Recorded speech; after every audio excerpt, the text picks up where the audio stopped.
20% say they've witnessed verbal abuse, with a shocking code of silence preventing athletes from reporting abuse and misconduct. Adult time for violent crime is the Victorian government's latest bid to curb offending by teenage thugs, a system similar to Queensland. Legislation to be introduced will see offenders as young as 14 jailed for over 20 years for committing crimes such as home invasions and carjackings. A state funeral has been confirmed for radio legend John Laws to be held next Wednesday in Sydney. Laws died on Sunday, aged 90. And tickets are on sale now for the Beach Volleyball World Championship starting this Friday in Adelaide. Coming up, SEN Sport. Test bowler Scott Boland has taken 2 wickets for Victoria, with New South Wales bowled out for 128 in the latest Shield matches. The Vics lead by 310. Tasmania leads SA by 209 and Queensland on 6 for 323 against WA. And the gather round matchups are expected to be announced by the AFL today, ahead of next year's full fixture release tomorrow.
Country meets Caulfield for the CF Stakes, Group 1 racing and family fun.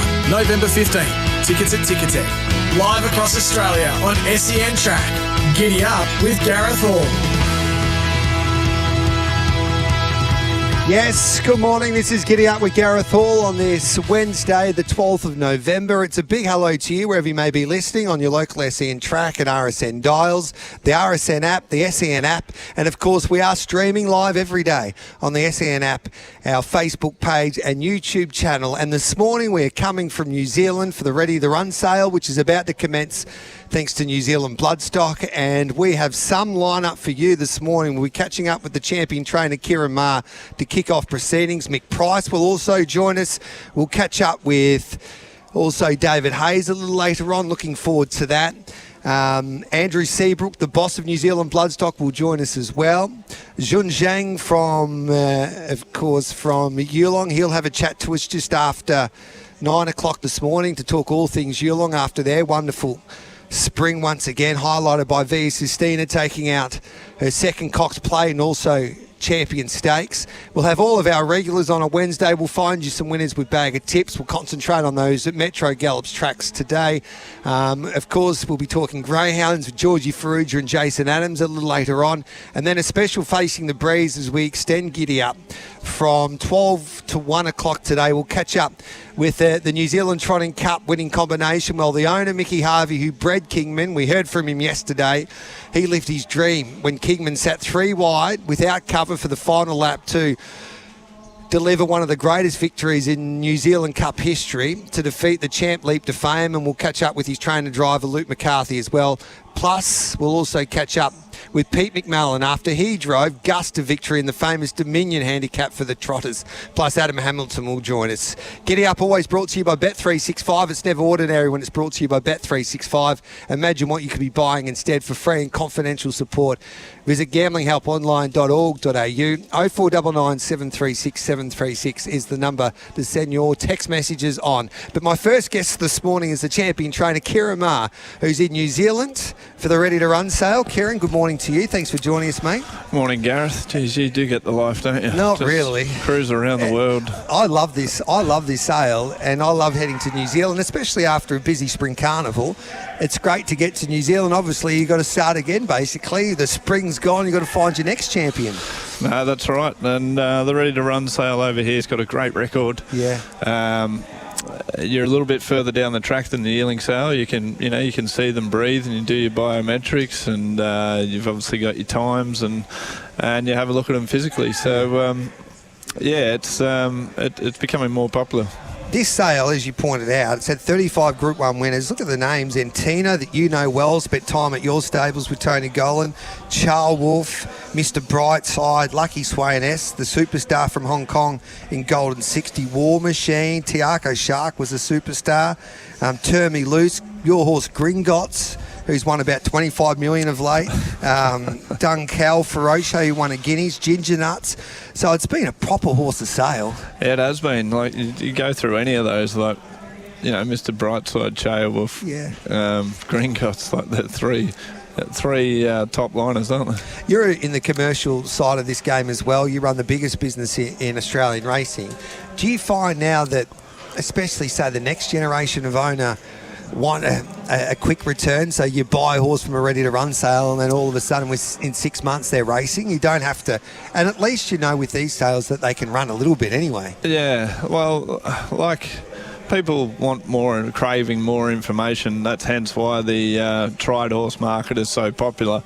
And like I mentioned before, this sale, you're a little bit further down the track. At least you know you can ride them, and you can watch how they move and how they breathe. Sometimes the times over one furlong can be a little bit swayed, they can go flat out for a furlong. Yeah, but at least I think the main thing is you can see how they move, and it's, like I said, owners can see that as well. So it's a little bit more insightful for them. So obviously you're super busy, but how do you go about then trying to identify these horses? So you've been on the ground for a little while. Do you just leave up to your bloodstock team?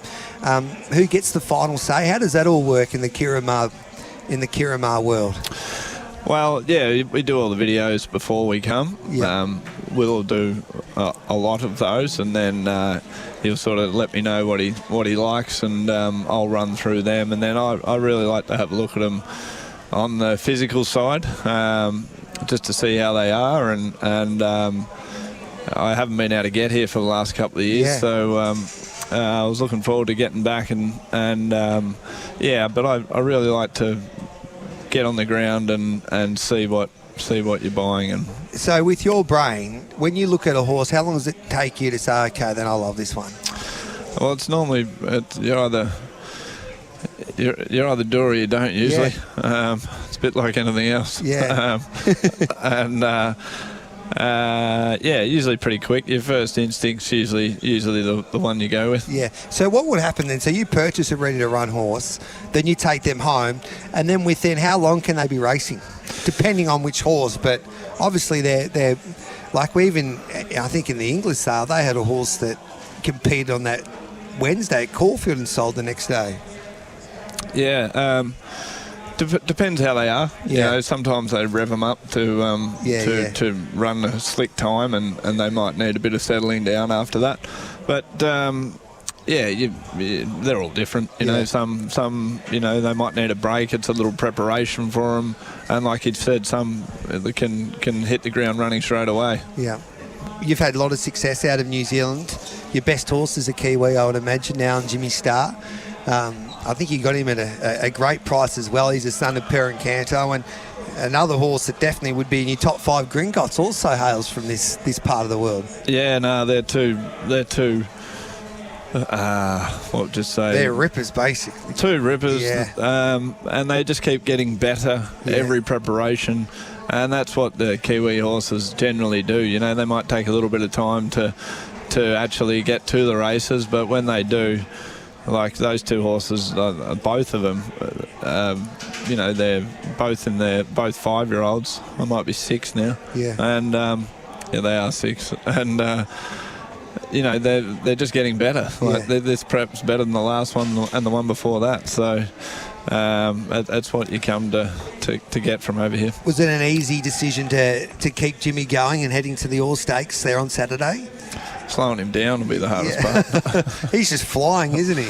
Yeah, he is. Brownie and him have got a great relationship, and as we know, you know, over 1200, he that's right at the shortest part of his distance range, but up to 1400's really in his sweet spot, and he can just travel anywhere. And it looks like there's a bit of weather over there this week, so that certainly won't worry him either. What about your carnival, especially the last couple of weeks? It was some carnival for CMR Racing. Yeah, it was, and you know, really, we've always really targeted that Flemington Carnival, and the last couple of years have been really good. You know, Jenny was absolutely awesome. Yeah. You got the Emerging Star and Observer. Yeah. And Vivier on the what a job. 4-day backup. I was pretty chuffed about that. And Gringotts in the big dance was super, and whatever Jimmy runs in, he's the champion as well. We were talking with Jack Jenkins yesterday, and we're going through our top 5 moments for the spring.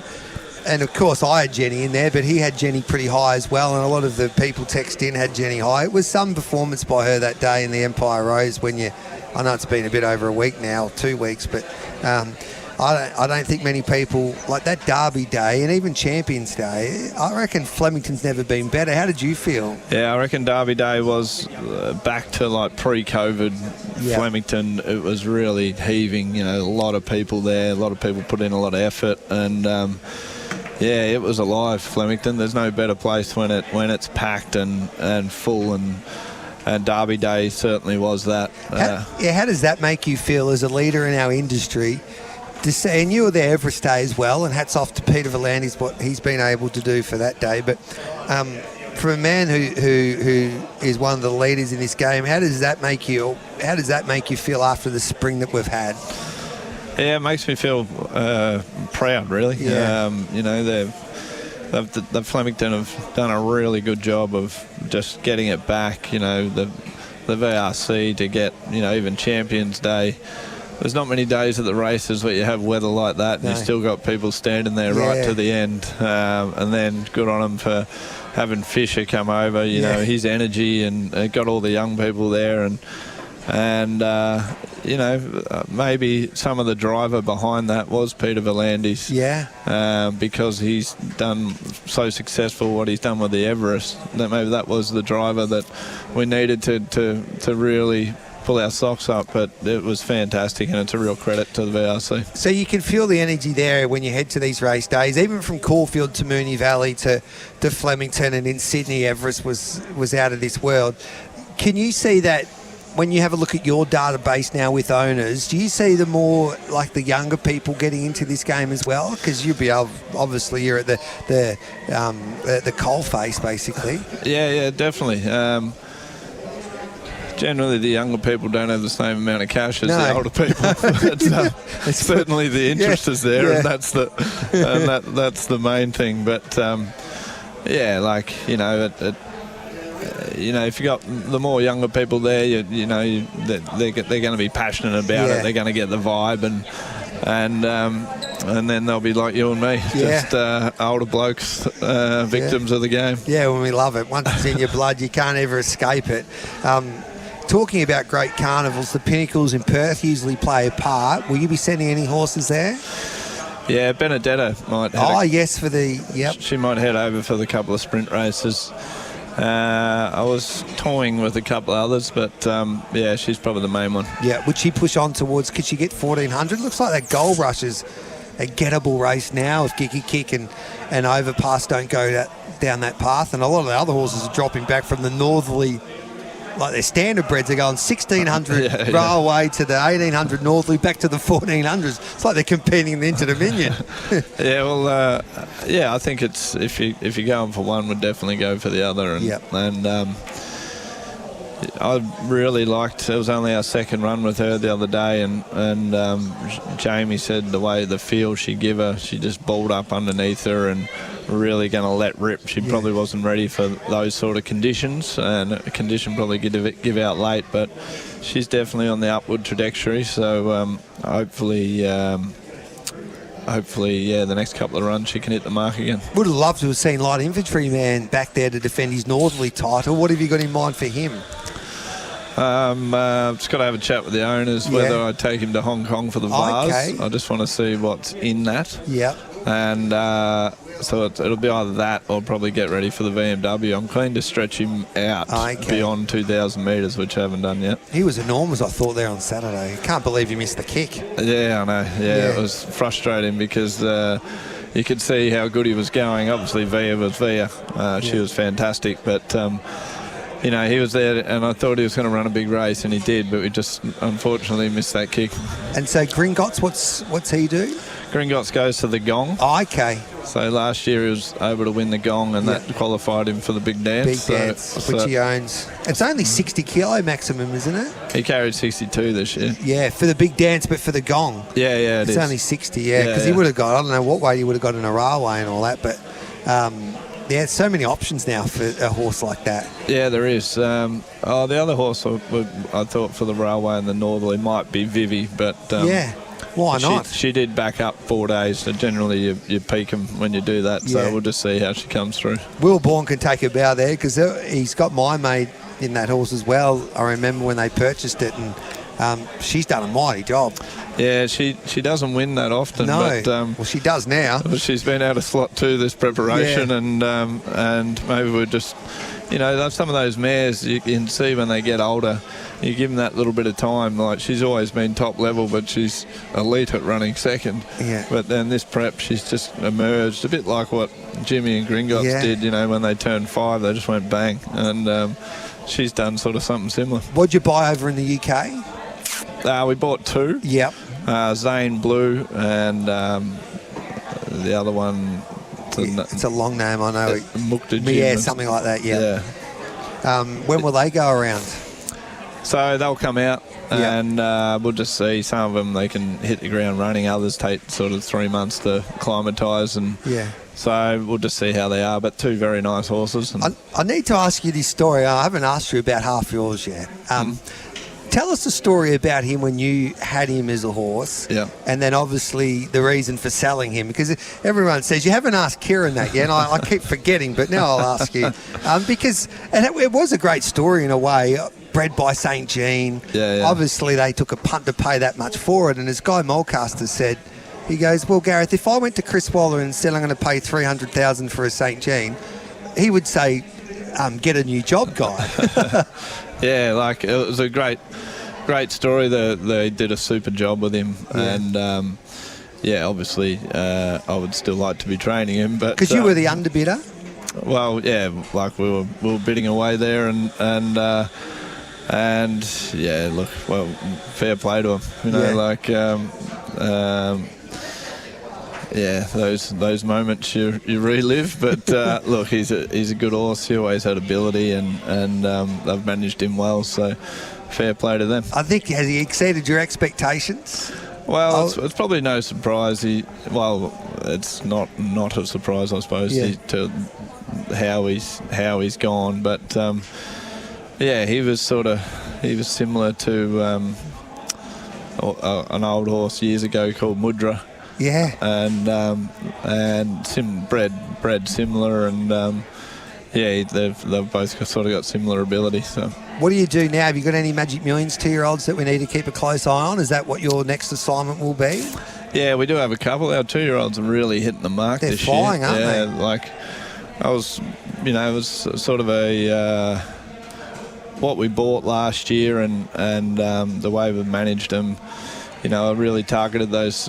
As a team, we really targeted those 2 races in Melbourne, and the Derby horse we had in the gift, first time out, can just set up the rest of their career, the gift. So that whether we take it up to Queensland or whether we just concentrate on the better races like the Blue Diamond Series or the Golden Slipper path, we'll just see how we come through. But really wrap with the team and how they're presenting the 2-year-olds. And what about how many new horses do you need to have in your stable each year to turn over for your business model? We generally have sort of over about 120, up to 150 come through. And some need time, some don't, some are early. You know the drill. Yeah, you still enjoying it? Love it. Yeah. It must. I don't know how you do it. Obviously, with everything that you've got, all the stables, and obviously your business model's changed a little bit as well. How have you all settled into that now with Sam Kavanagh, of course, taking over as the CEO?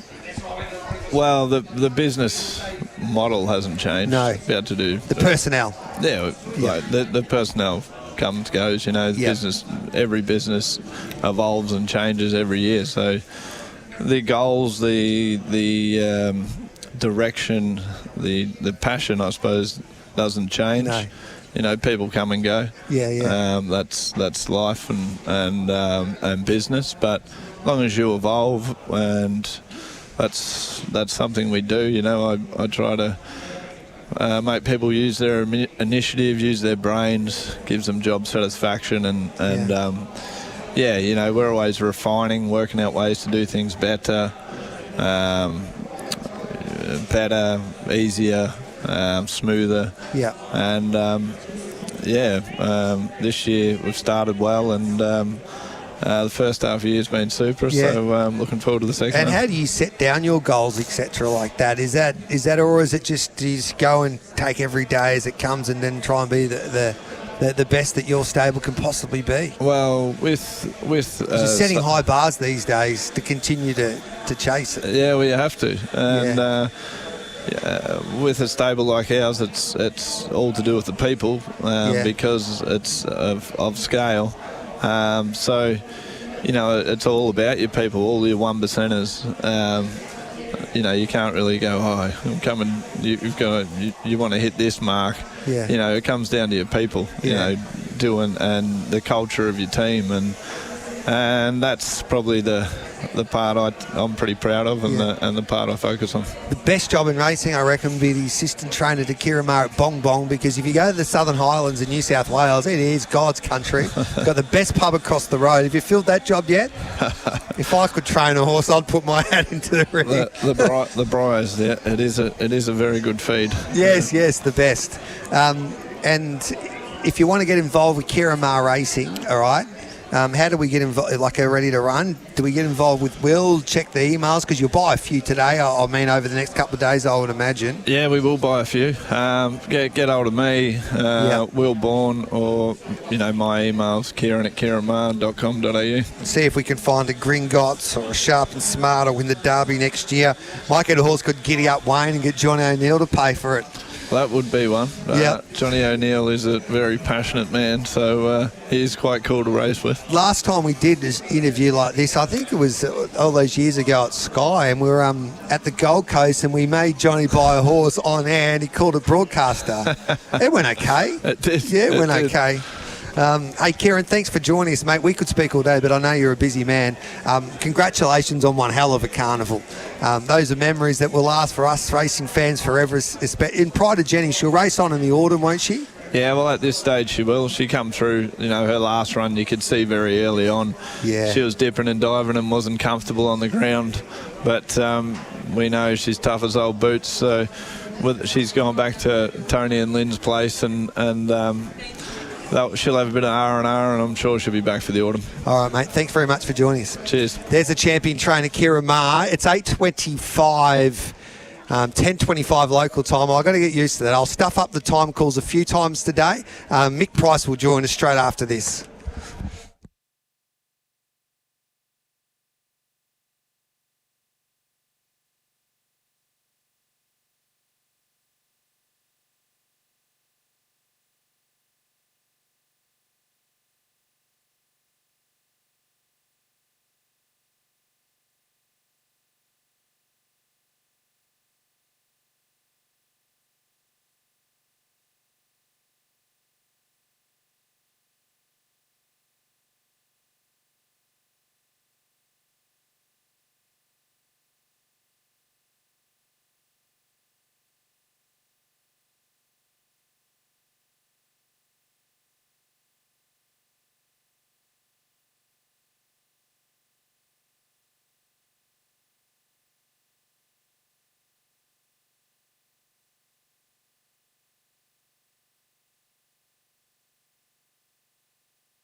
Country meets Caulfield for the CF Stakes. Group 1 racing and family fun. November 15. Tickets at Ticketek. Live across Australia on SEN Track. Giddy up with Gareth Hall. Welcome back to Giddy Up. We're live from the Ready to Run sale in New Zealand. Mick Price is about to join us shortly. It's right on 8:30. Geez, it was great to catch up with Kieran Maher. He's going to get back to me for his best in Sydney today. I'll make sure I get that for the people out there, or the punters out there. I haven't forgotten, so don't worry.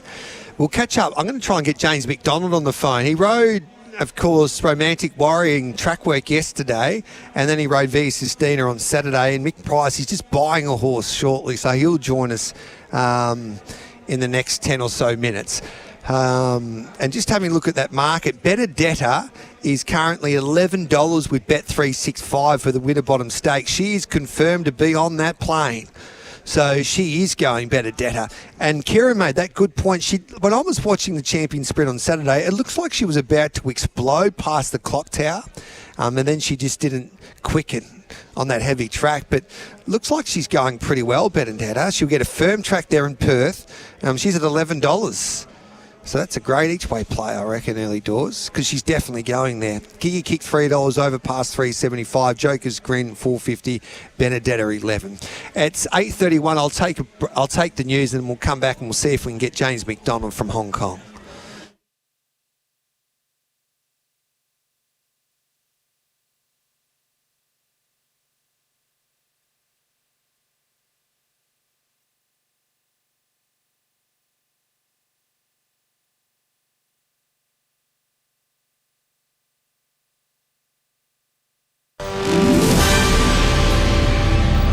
Good morning, making SEN News headlines. Australian exports to the United States have surged 20% over the past year, defying the Trump tariff regime. The Federal Liberal Party will meet in Canberra today for crucial talks about its climate policy, where it's expected MPs will vote to ditch the net zero target. Just over 30% of athletes are making formal complaints against bullying and abuse, according to a landmark study. And Lifeblood is calling for urgent blood donations, with O negative and A negative blood at critical levels. Coming up next, sen.com.au sport. Test bowler Scott Boland has taken 2 wickets for Victoria, with New South Wales bowled out for 128 in the latest Shield matches. The Vics lead by 310. Tasmania leads SA by 209 and Queensland on 6 for 323 against WA.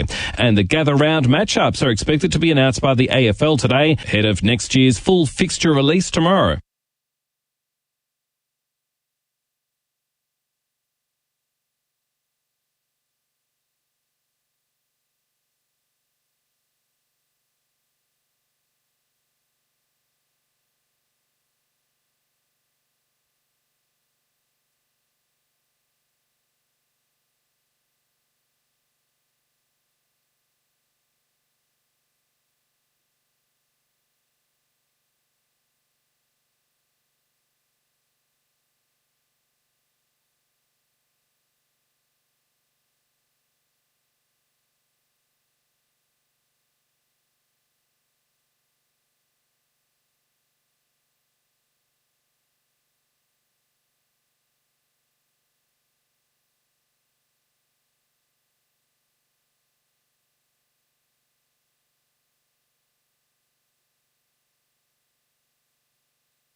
Country meets Caulfield for the CF Stakes. Group 1 racing and family fun. November 15. Tickets at Ticketek. Live across Australia on SEN Track. Giddy up with Gareth Hall.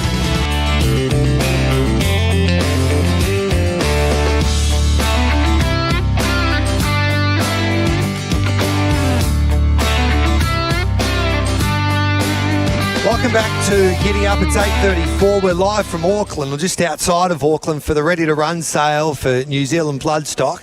The sale has commenced and it's been a pretty handy start. Andrew Seabrook, the CEO of NZB, will join us at around just after 9:30 this morning. Looking forward to catching up with our special guest just after 11, Jun Zhang, who is the GM of racing, or the general manager of Yulong. So Jun will join us just after 11 o'clock and have a chat about all things Yulong, basically. They've had another wonderful carnival. I wonder if they're taking any horses to Hong Kong or not, Yulong. So we'll find all of that out just after 11 o'clock. But, geez, this man's good to us.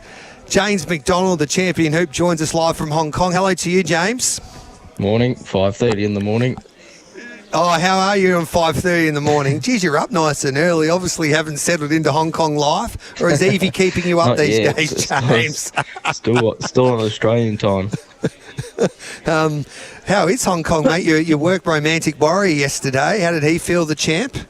Yeah, he was amazing, mate. He was so good, and it was great to be back on his back. He looks fantastic, and he worked nicely. So obviously 2000 first up in 10 days' time's a big ask for him, but he's in great order, and Danny's really happy with him. He's done a really good job with him. He's the only horse I see you jump aboard at track work and give a kiss to. Yeah, he deserves as many of them. I'll probably kiss him more than Caitlin, to be fair. Yeah. And does he like, obviously you just got this wonderful association with him.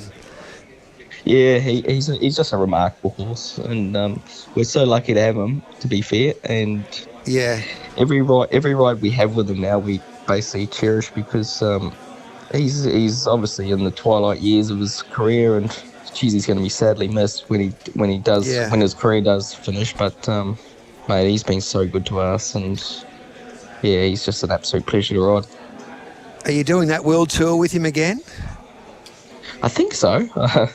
Look, there's a lot of water to go under the bridge before then, and if he can win a fourth Hong Kong Cup, mate, that would be unbelievable. Yeah. Especially the task he's got in front of him, but he's definitely going well enough, and I'm sure he'll put his best foot forward, as he always does. You've been to Japan, you've been to Hong Kong, you've ridden one of their superstars in Romantic Warrior to Hong Kong Cups. But what was it like there at Flemington in the pouring rain on Saturday with the crowd? Well, this Saturday, you mean? No, last Saturday. Saturday, sorry, yeah. Champions Day. No, it was horrific. It was like, obviously it was 10 degrees, but felt like 2. And definitely come out worse for wear of it. I got quite sick afterwards, so flying to Hong Kong wasn't ideal. I spent 2 days in bed and just got out of track work. So no, it wasn't ideal at all. So it was it ended well, but it was tough conditions. What about the fans there, however, with the cheer with Via? Did you feel that there on Saturday? It was something it was unbelievable, really. You think you got crook. Well, imagine the youngsters there, and we're all out there cheering her on in the rain. But it was something else, I reckon. Oh, I've never seen anything like it. Obviously, last year got close to it, but this year was a new level again, to the extent that we couldn't even get the horses down the raceway. We had the last 3 races, we had to chop them down to the closest entrance to the parade ring. So I know Via wasn't having any part of it, but look, they braved the conditions. They deserved all the yelling they wanted to do, but it was they're soldiers, that's for sure. Did you feel that our Via, obviously that Cox played in the Champion Stakes, that she's a champion, there's no doubt about that, but she's become a people's champion, especially this spring? Could you feel that? Yeah, for sure. 100%, I think that's the right word for it. She definitely has a cult following, and she deserves it. She's a great racehorse. She's big in stature. She's very imposing, so she's got that, swag about her that people like to follow her, and she's got a great racing record, so she deserves it. But look, she's another one. Twilight of the years, we're lucky to have her, and she keeps turning up.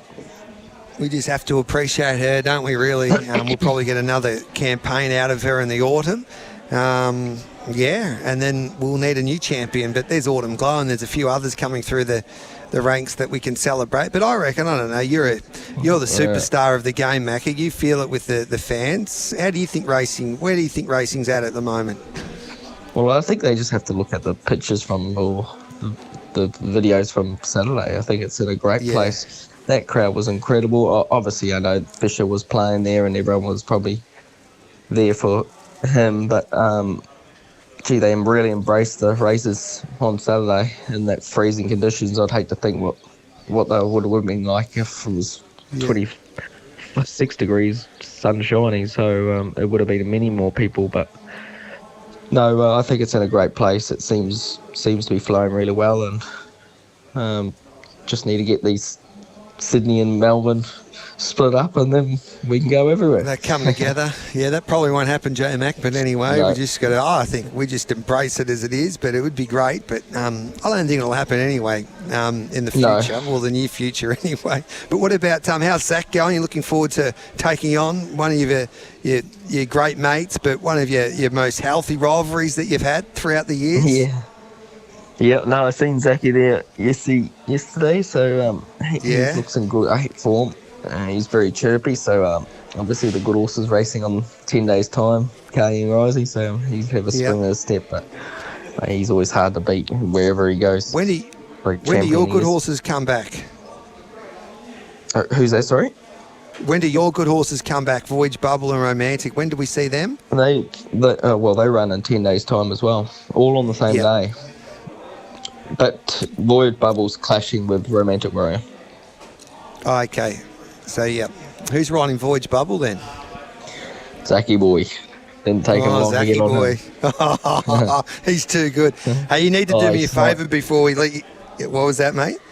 He sniped me, mate. He was quick. He's quick. He's quick, all right. Hey, you have to do me a favour before we let you go. I know you've done me a favour by getting up at 5:30, but the Tagston's coming down to represent SEN Track as an ambassador. He's coming for the Hong Kong week. Yeah, no. He's coming to Hong Kong for International Week. And he's getting paid to go, of course, and he needs to get some big interviews. So you need to do a couple of gigs with the old Tagstar. He says he needs a day off because he can't work 5 days straight, but you got to look after him for us, can you, please? Yeah, hope I recognise him this time. Yes. Good on you, mate. Well done. It was Via Sistina, what a champ she is, and good luck in Hong Kong and Happy Valley. There's no trainers there anyway. They're all here at New Zealand in your home country. Aren't they? Yeah, so if you make a mistake, they won't care. They won't. They'll be asleep. No, they'll care. David Hayes. Yeah, David Eustace, Mark Newnham, Jamie Richards has got he's got a far bigger swagger than he had this time last year. Jimmy Richards, so he's started. I've actually got a good chance better from tonight, so hopefully it'll go well. What's that called? Star Figure. Oh, okay. We try to get you on Giddy Up, and he trains Giddy Up, Jamie Richards, but he's got Katie Lung or one of the jockeys there, Keithy. Oh, okay. Someone there's been booked. Yeah, Keithy. Anyway, mate, we better let you get back to sleep. I apologise to Katie for waking the house up. I apologise. I had to run outside, so I'll be all right. All right, brother. Thanks for that, mate. See you, Gareth. There we go. There's James McDonald. It's 8:43. We'll take a break. Mickey Price won't be far away.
Country meets Caulfield for the CF Stakes. Group 1 racing and family fun. November 15.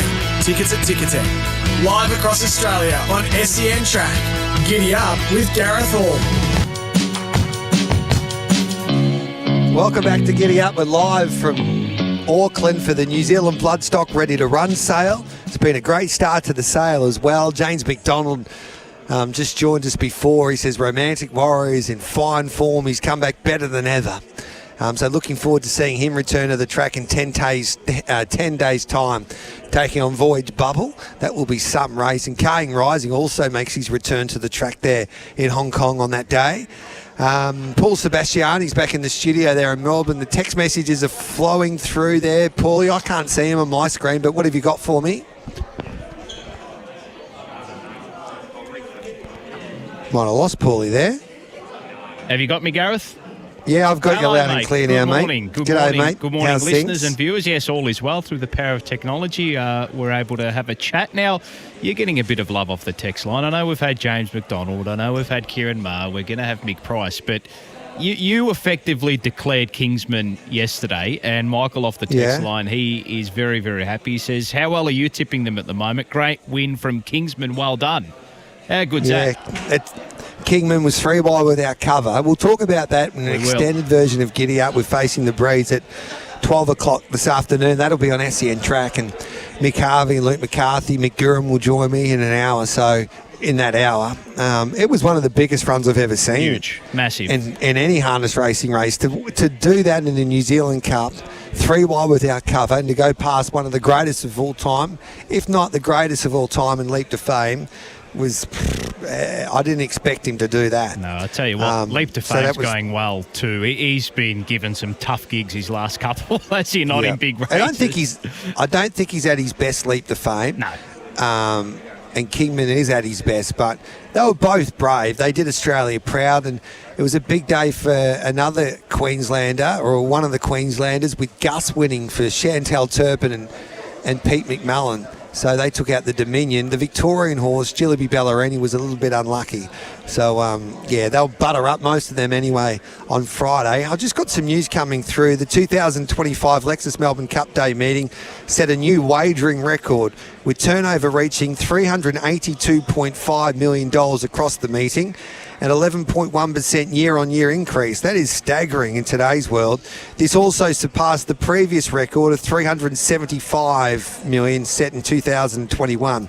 The race itself also broke records, generating $247 million in turnover, a 16.4% increase from last year, and exceeding the previous record of $225.8 million set in 2021. So, racing has had one hell of a spring, and the best barometer of that and the best guide is obviously crowd figures, etc. But the model that funds the game is turnover, and if that is doing what it's doing with the numbers there that we're seeing, it is a big tick. Paulie Sebastiani. It is, and I think Racing Victoria did a phenomenal job. They got the ambassadors right this year, Gareth. Blogger and Fisher coming there for the last day to perform in front of the crowd was that has to be a regular thing now, Gareth. I know the rain might have kept a few people away, but that has to become a regular thing. And I'll tell you what, you're perched up pretty nicely. The radio people who may not be tuning in via the stream on the SEN app, just paint the scene for us. What's it like out there? Here in You're New in the middle Zealand, of a cafe, mate. Have a look at this. You've got the sales ring in the background. It's sensational. So the sales ring, the Sir Patrick Hogan sales ring is in the auditorium, is in the background where we are. It's about 20 odd metres.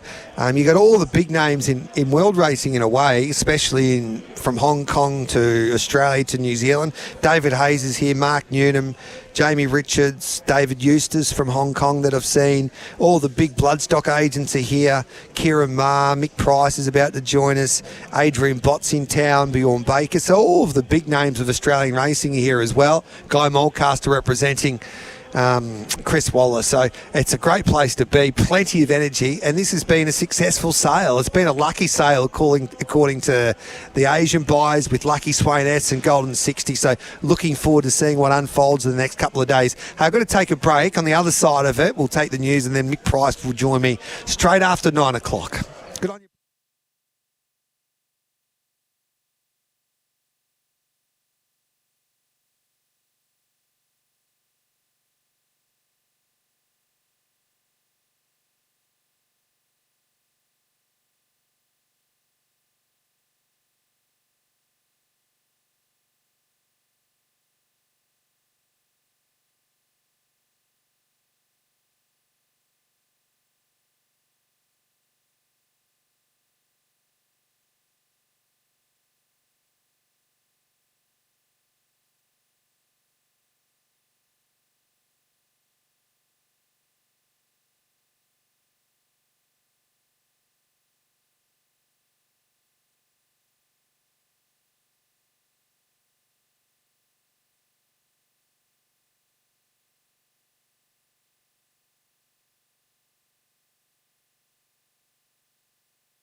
Country meets Caulfield for the CF Stakes, Group 1 racing and family fun. November 15.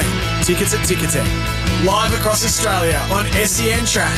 Giddy up with Gareth Hall. Welcome back to Giddy Up. We're live from New Zealand for the Ready to Run sale. Mick Price, he's just purchased one. I don't know if there'll be shares left. He will tell us straight after 9 o'clock. He'll be my special guest here at the sale. So looking forward to catching up with Mick. I know everybody loves to listen to Mick, so we'll have Mick Price straight after 9 o'clock. Also joining us will be Andrew Seabrook, and I'm looking forward to catching up with the boss of Yulong in Australia. Jun Zhang will join us as well after Mick Price. So it's going to be a busy middle hour coming your way here on Giddy Up on this Wednesday morning. 0499 736 736 to join our conversation. We would love to hear from you. But we're about to take the 9 o'clock news, and then we'll come back straight after that with Mick Price on this Wednesday morning.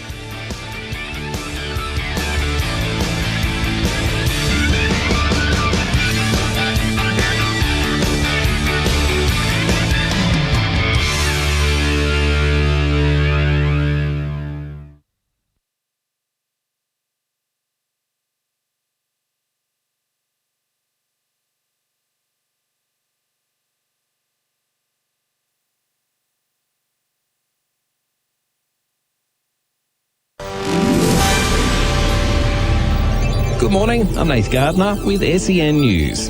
There's been an aircraft emergency this morning on board a QantasLink flight from Adelaide to Canberra. It's believed the pilot called a mayday shortly after takeoff when smoke started filling the cabin. The aircraft landed safely and an investigation has begun.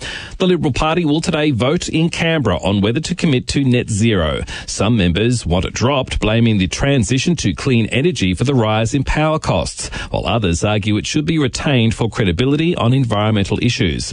Defying cost of living concerns, consumer sentiment has reached a 4-year high, according to the latest Westpac Melbourne Institute survey. It's a survey the Reserve Bank Board keeps a close eye on, and the Financial Review's John Kehoe telling Nine it's a surprising result. It's above 100, and what that means is that there's more people who are optimistic than there are who are pessimistic. The survey also shows that more people are likely to make a major purchase and that they're feeling better about their family finances over the coming 12 months. The UK is suspending its intelligence sharing with the US over concerns the state's deadly military strikes on boats in the Caribbean suspected of carrying drugs are illegal.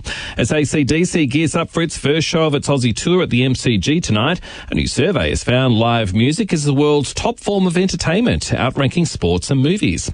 And the Beach Volleyball World Championships get underway in Adelaide on Friday with 96 teams from around the world to compete. Tickets available at Ticketek. Coming up, SEN Sport. Sheffield Shield matches continue with the Vics leading New South Wales by 310, Tasmania with a 209-run lead over SA, and Queensland to resume on 6 for 323 against WA. And the Ashes start in 9 days. Hear it live on SEM. And play has been suspended between Alex de Minaur and Lorenzo Musetti at the ATP Finals in Turin, the match going to a third set.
live on RSN and SEN Track.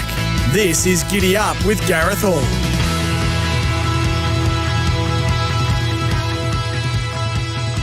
Welcome back to Giddy Up. We're live from New Zealand for the Ready to Run sale. Always a great time of the year to head to New Zealand straight after a Flemington Carnival. Love this text message from Jared from Burnley Waters. He says, "Hi Gareth, Jared from Burnley Waters here. Burley Waters, listening from Shanghai to you in New Zealand, interviewing J-Mac in Hong Kong. What a world we are living in at the moment." Talking about stars, Mick Price joins us here, live from the Ready to Run sale. Hello to you, Mick. Good, Gareth. Yourself, mate? Good, thank you. I'm looking at the honour roll at the Ready to Run graduates, and Warmonger features prominently, of course, a Queensland Derby winner. It's been a good sale. Like this, I don't think you've got a better list at the moment coming out of any sale. Lucky Swain-S, Golden 60, Mr. Brightside, Char Wolf, Antino, Feroce, Ginger Nuts, War Machine, Gringotts. It's a pretty handy sale. We've had a bit of joy out of here. We use a bit of data to analyse things, and then I think as a trainer, when you've looked at 1 million gallops, and you see a gallop, there are some things that, the light goes on, some things you do like, some things you don't like. That horse that ran second in the Caulfield Guineas, Planet Red. Yes. He came out of here. We had a nice horse, Snow Patrol, won a Group 2 race out of here. He was a contributor horse. I think we paid $170 for him. So I think we narrow the criteria down a lot, not like yearling sales. Yearling sales, you come, you buy a horse, it could be $20 million colt. You know what I mean? You're probably not going to get that here. No. But... New Zealand's a beautiful place for growing horses, and look, I'm a believer. I've always here buying horses and always buying them through Phil Cataldo. Yeah. Probably buy one a month through Phil. Looking forward to it. We've already bought one really nice filly. Lot 28's the Ocean Park. We paid $90,000 for, which was good. I bid on lot 2, the Tarzino, but 220 sailed over my head. Mm-hmm. But and filly in this market, it's a breeze-up market. They put a filly in, so you've got no Hong Kong on it. No, right. That takes out a big chunk of money. Yes, they're everywhere here I said that Harry Angel, Paul Moroney rang me and said it's either you or Hayes for the Harry Angel with Rupert Lee. I said, mate, I'll step aside. You don't need two of Rupert's trainers bidding on the same horse, and it was 425 Hong Kong. Yeah, okay. But, if you're a sales company, that's what you do. Yeah, 100%. You market and market and market to those countries. Yeah. And it's a pity they haven't got sort of like, I know they got Malaysia, but they haven't got Singapore, Macau, or Penang, They've still got a lower-end Malaysian market, but Hong Kong's the big one, It's Hong Kong dollars, different currency. And you talk to the Hong Kong trainers, it's easy for them to get their clients to come to this sale because they believe it's a lucky sale. When you've got Lucky Swain-S and a Golden 60 that have arrived out of this sale, they think that, it's good luck. Yeah, no, but it's not just good luck. It's New Zealand breeds good physical horses, stuff. Yeah. I know 2,700 foal crop, and Hong Kong buys a lot of New Zealand stuff off the trials. Yes. I don't know how many times we look at a trial, we like the criteria, we say to Phil, right, get it vetted, and he says, hang on, Hong Kong might be on this, and the number goes up. Yeah. So, it's no fluke that a New Zealand horse is a good horse anywhere in the world. Yeah, and you've had a lot of success on Thunderstruck, hails from this part of the world, the Great Lake on Thunderstruck. We've got a horse with you, with OTI, Nobalis, that was purchased from a trial. Yeah, from New Zealand. Zambardo. Same. Golden Path, same. So I'm a believer, even though, I reckon when I look at the criteria to buy a trial horse in New Zealand, I sometimes I don't even look at the page. I don't even know why I look at the page. Yeah. So tell me this, Mick. Is it easy for your stable, when you run through your names that you just mentioned, is it easy for your stable to go and sell a horse from New Zealand, from a trial or from a sale like this? Or is it easier to sell it from an Easter or Magic Million sale? Yearling sales is difficult. Yearling sales is more difficult. And I don't think it's going to get much easier either. No. Because now you've got that huge... I don't know. I reckon a lot of people are buying off Wheelmingles Digital, and half yours is the biggest advertisement ever, isn't it? We just asked Kieran about that. Well, that's poking the bear. That's not a good question to ask. No, he was okay. Of course about he was. it. Yeah. But what have you ever done that? He's got PTSD, that kid. Yeah, I know. Have you ever done that? Sold a horse and it's become not a Melbourne Cup champ, but look, it would happen. Really through Wheelmingles Digital. No. Some horses go and improve. I get some and improve them. Some leave mine and improve. It's just a trainer thing where some trainer clicks and some trainer doesn't. Yeah. Well, they get the horse at the right time, like Emma Stewart, champion harness racing trainer. Kingman goes to Luke McCarthy. Wins a New Zealand Cup there yesterday. Like Emma Stewart, they reckon's the best trainer, but obviously people lose horses and they go on to win great races. Yeah, like half yours, it happens. I guess. Yeah. Most of mine that we put on Wheelmingles Digital, we put on for a reason because they need a drop in jurisdiction. So we have a lot of horses go and win, which I need them to win. Yes. I don't want to sell duds, and we're very transparent on Wheelmingles Digital, where please see vet report attached, full video, photos. Juniors usually does the description of them. Sometimes I do. But, yielding sales is much more difficult. I think if you ask most trainers and they were honest, they'd say still got some leftover, horses they need to sell from the 2025 yielding sales. That must be difficult. To have that debt over your head. Well, you've got to. The whole model's changed a little bit because now your shop is your internet page, your website. That's your shop. Yeah. And if there's no stock in your shop, people go to the next shop. Yeah. And now you don't need to know anyone in the horse. You want to buy 5%, you want to buy 10%. The software allows you to be dealt direct. You've seen our information from the stable. You don't need to talk to your trainer as such. We're there to talk to you if you need to, but that's the way. But if you don't put your own out, look, I've probably got $1 million sitting in an account there that I need to, when I need to buy a horse, it's there to buy a horse. Yep. Now, if I haven't sold a yearling within 90 days, it's 1% per month. And 90 days goes quickly. Yes. And, it is an extra cost. So how many horses would you own or be forced to own, have a share in? At the moment, I'm probably about 500,000 in. Okay. At the moment, I'm holding horses worth 500,000. Some I want to hold, some I want to sell, but I think it's a cost of doing business. And also, like I said, you've got to put the stuff in your shop. Yeah. Because people will come along and they're always dribbling 5%, 10%, 5%, 10%. Yeah. But if you haven't got it, they go to the next trainer. Yeah. They're not that loyal. No, and it's a business, isn't it, these days? You have to be... It's marketing. If you want to be up the top and you want to be active and you want to be... successful. Genuine competitive trainer, which I am, then you got to buy the stuff and put it in your shop. How many trainers do you think are out there that are great trainers but bad at marketing and business? That could be better because they lack that. They lack that part of their. They lack that part in their ambition to be the best. Look, there's more to training than training. Yeah. Training's not just fronting up a Dali and saying, here's 100 horses to work. Yeah. In the normal way of training, there is marketing and there is everything behind it, and there's communication and there's recruiting. There's buying the horse. Yeah. You actually got to buy the horse to get it in the barn. When I buy a horse, I haven't got owners for it. It's very, very rare that I have an owner. And that would be the case with a lot of trainers. There might be some very good trainers out there, but if you're not up the top part of things, I think it's going to be very hard. And now I've also noticed there's just this big vortex up the top where, Waller, Kieran, it's just getting bigger and bigger up the top. Well, there's top 5 trainers that are just dominating, really, in a way. Yeah, I'm thinking what the other 3 are.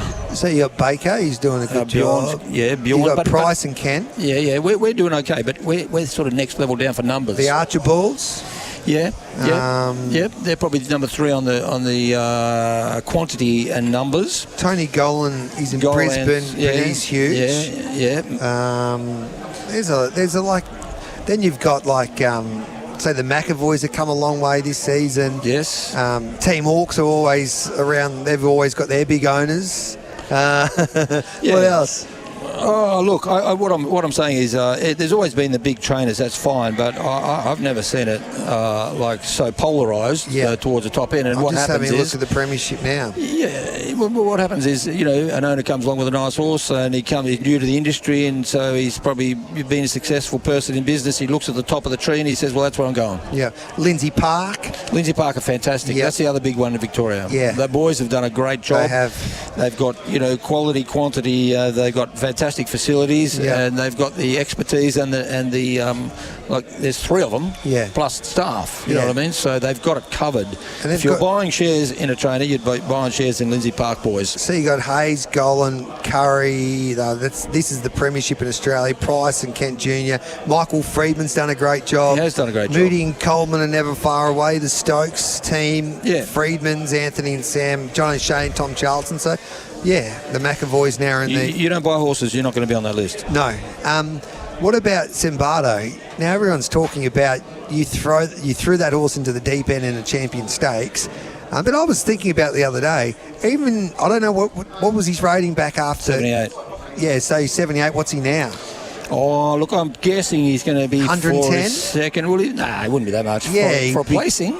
Yeah, second. For placing. Well, he split Tom Kitten via Sistina. Yeah, well, I would have thought 20. He might pop over into the low hundreds. Surely it's up by now. They would have done the rating by now, wouldn't they? I'm not sure. I would have thought it's low 100. Well, he would have, he made 540,000 there on Saturday. That's a lot of benchmark 90s. You wouldn't make that back winning the benchmark races.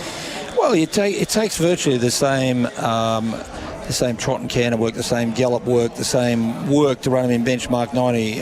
It mightn't be under the last 100 metres, 200 metres in a race day, the full stress on them. Yeah.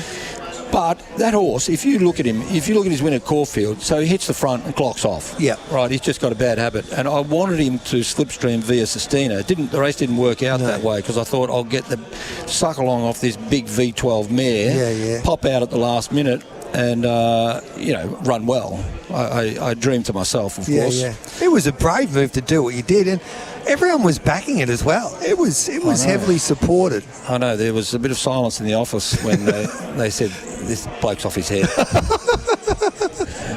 But sometimes, what do? You got to look. I didn't discuss it with owners. I discuss it with myself at 1 o'clock in the morning sometimes. Yeah. And I thought, I want to see him against good horses. What's benchmark 90? I don't want to dive boredom. No. You know what I mean? I do this because I'm adrenalised by it. I love it. I love the good races, the good horses. But you're a business person as well. You look after your owners. So you would have had to calculate it and worked out, well, what will this cost me if he did what he did in a way? It would have cost me a belting. The owners would have been, you are an idiot. Yes. Because everyone's a genius in hindsight. They are. Don't worry, it was very quiet before the race, and it was very loud after the race. Yeah. Because he's not when you look at the handicaps, if he was a Toorak horse or a handicap horse in the autumn, then you'd think, you don't want to do too many points then because you might sacrifice a Group 1 like that. But when you have a look at his profile, he's a dead set 2,000 metre horse, and there's no handicaps for 2,000 metre horses, basically. Yeah, and jocks that get off him say he'll get 2,400, that's fine, but I want to run him in some nice races. Yeah. You think he's a Group 1 horse, obviously. Well, he nearly was. Yeah. Is he the most exciting horse in your stable? Oh, he's one of interest. There's plenty of nice horses there. We got to do the hard yards with the slog work through all the benchmark racing. But if I get a feel on one, I don't want to mess around. We did the same thing with I'm Thunderstruck. He snuck into the Rupert Clark on a very low rating and ran third, which punched his rating up, which allowed him to run in the Toorak, which allowed him to be a good horse in the autumn, which allowed him to win the Golden Eagle. Yes, and the Golden Eagle. You know what I mean? Yeah. So if I mess around trying to do picket fence form and, it's not... No. Look, if I think the horse needs to go in benchmark racing, I'll fight for that horse to go in benchmark racing. Yeah. If I want to go and do something with a horse, I just try and keep it quiet, and then it appears in a good race, and then good luck. Were you disappointed you never got to see Globe in a Cox Plate? No. He wasn't ready. He wasn't right. He should not have run. I would not have let that horse run. Yeah. He actually... But if he was right... Yeah, but he wasn't right. No, but if he... You know what I think? I think Globe's a Cranbourne Cup winner who...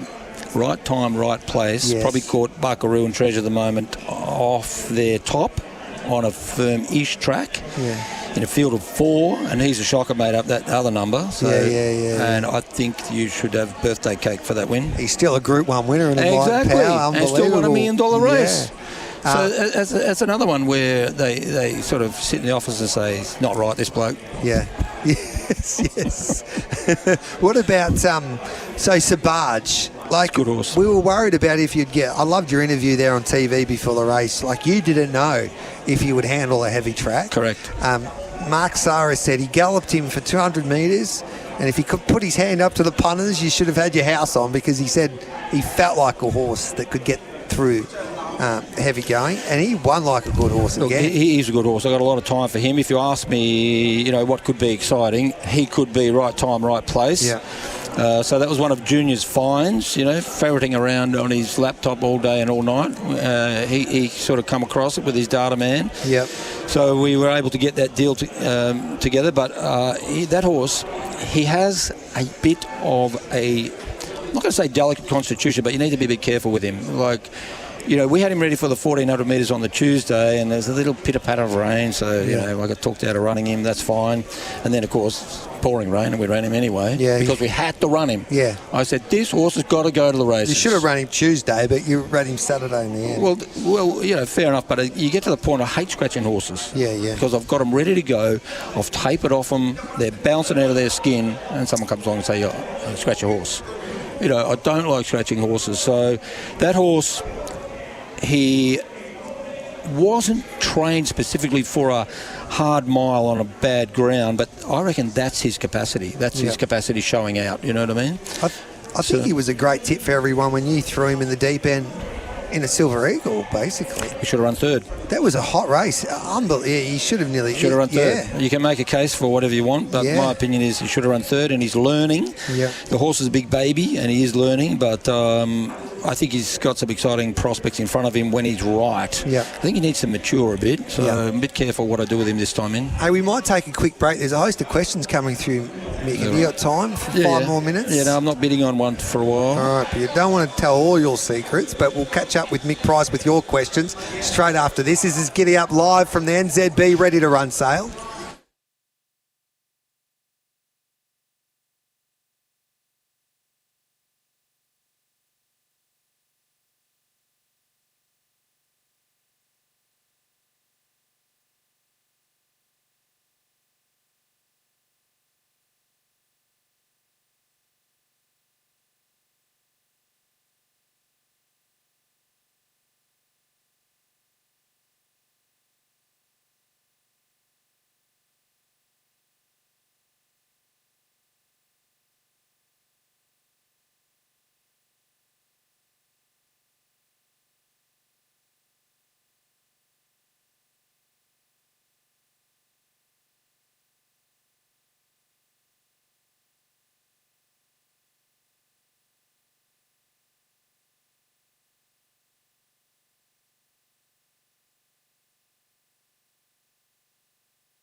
Country meets Caulfield for the CF All Stakes. Group 1 racing and family fun. November 15.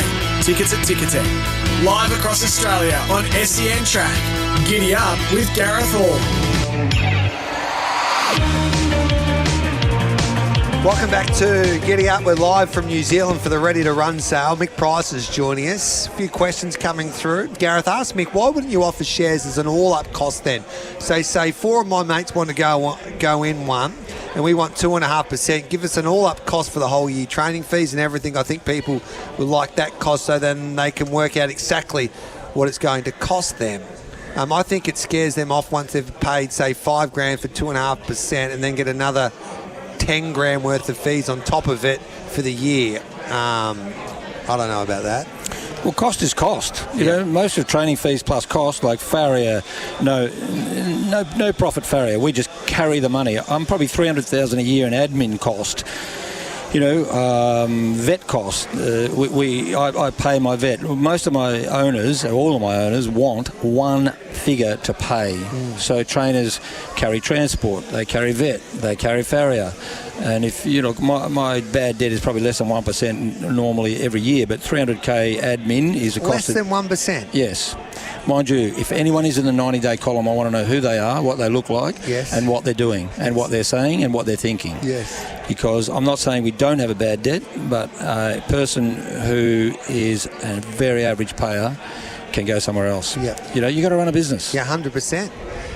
Can you ask Mick Price about his thoughts on Crinchita, the new English 4-year-old mare into his stable? That's from Buzz. Which one? Is it Crinchita? Oh, yeah, it's a American Pharaoh. Yeah. Question for Junior, that one. All right, then. Rain Man would have all the information. Amenable, what race will you target that galloper with? Amenable's turning into an old croc. I can't get him going. He had a little fracture in a splint bone on the outside off hind. You know, he's got an aggravated off hind fetlock there. He's not a horse for top of the ground.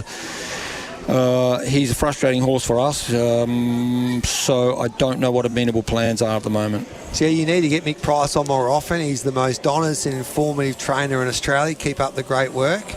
That's from Tim. Globe, is he in the paddock? Straight to the paddock, yep. Yep.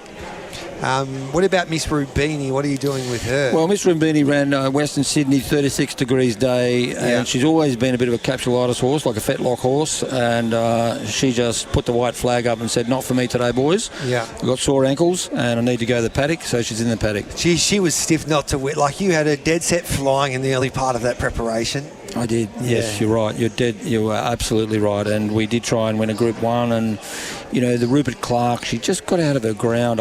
You know what? I should have kept her in Melbourne and tried her in the mile, the Empire Rose. I don't know that she gets a mile. She's never been there. But, you know, a horse like her that gets back and unwinds a long, sustained run in a 1,400-metre race, you would think a mile's not beyond her. And those Zoo Stars do get a mile, you know. Yeah. So I've sort of got that in the back of my head for next preparation. But, forget Sydney. It just didn't work. We didn't get a great ride the start before, and then, you know, the track was too firm. Mick, I want to get involved in a Planet Red type of horse at the Ready to Run sale. How do we get involved there? Can you find us one? Show me the money. Well, they just go to the website and you might. That's right. Will those shares be available? Say that lot 28, that filly you purchased, or have you sold that already? I'm waiting on Grand Syndicate to tell me whether they want that Ocean Park filly for 90 NZ. Then go to Grand Syndicates if they buy it, I guess. Exactly. Or if whatever's on the website has passed all our criteria, is in work. There's actually some nice 2-year-olds there. Is there? A beautiful sort of state there. I knew when I bought him it'd be hard to sell. He's starting to show things in New Zealand, because I reckon at the end of the New Zealand year he'll be leading first season side. So how much, if you've got a punters club listening to this now, or a group of mates that want to buy a share, how much would that how much would it cost us? I don't know the 5% cost. It'll be on the website. If not, just send me a text or send Shona a text. The money is correct to the end of last month. Yeah. But I'm just saying, there's some nice 2-year-olds there. I've got 2-year-olds there that I don't like, that I'm carrying myself. I had one, Rupert Lee and I were in. I was halfway through syndicating and it got injured, an Exceedance colt. Well, you know, I'm carrying that. That's fine. I put it down to the cost of doing business. Yeah. And if you're going to spec a lot of horses as a trainer, you're going to wear a loss every now and again. Yeah. That's just the cost of doing business. But what is ever on the website is in work, is sound, is showing something, is clean. We've gelded 2 of them. Gelded their Poissy full to a Group 1. He's a lovely horse, but you got to train him. So he was nuts off. Yeah. But, they're on the website. Or if we buy one here and I spec it, it will eventually, in 3 days when Shona gets her package up, it will go on the website. Yeah. This is a good question. Would you prefer to have one buy a $1 million horse in the stable or 10 of $100,000? 1,000. Yeah, 10 $100,000 horses or one $1 million horse? No, you'll make... it's a funny question, but if you said... Well, you just want a good one. You don't know. Really. No, but 100,000 is not a cheap horse. No. You can buy a nice horse for 100,000. Yeah. So I'd go 10 times 100. Any winners for us? Any winners? Just like a horse that we can black book. You got a few in today. They haven't put the rating out there for Simba. No, I've only got 2 today. It's a slow 6 today over there, and I think Falstaffian's no more than an each way chance in a Mile Maiden. All pink. I've got a runner. Yeah. She's losing fitness because I've had to in scratch because of soft ground, but she'll have a belt around there. If I run Robert Crabtree's horse, Jessica Rabbit. Yes. If I run it Friday in the maiden, it'll win. Yeah. And it is in the $1 million race, which I have to talk to him about that. So I haven't seen acceptors yet, but she's a really nice filly. Are you going on that bus tour with Moods and Sads again to look at these yearlings in the Hunter Valley? I'm going to Hong Kong. We got an owner's trip that we're doing for Hong Kong. I get back and fly to Sydney on the Sunday, and then I don't know if I'm going with Moods and Sads. I'm going with Doc Lawler, I think. Okay. But we'll pick them up on the trip. Yeah. You should sell tickets to that bus trip. Well, I should take some audio. Yes. Yeah. Yes. If you bleep. That'll be a blockbuster. I reckon I'll listen to that podcast. That'll be no good. We better let you go and have a coffee. As we said, we could talk all day. A lot of love for you, Mick. So, that's right. Can we get a polo shirt? People are texting you now. Do you have a Mick Price polo shirt? Well, it's automatic when you buy your share. Thanks, mate. Appreciate you coming on. There's this champ, Mick Price, joining us here on Giddy Up. We'll take the news. Andrew Seabrook to join us next.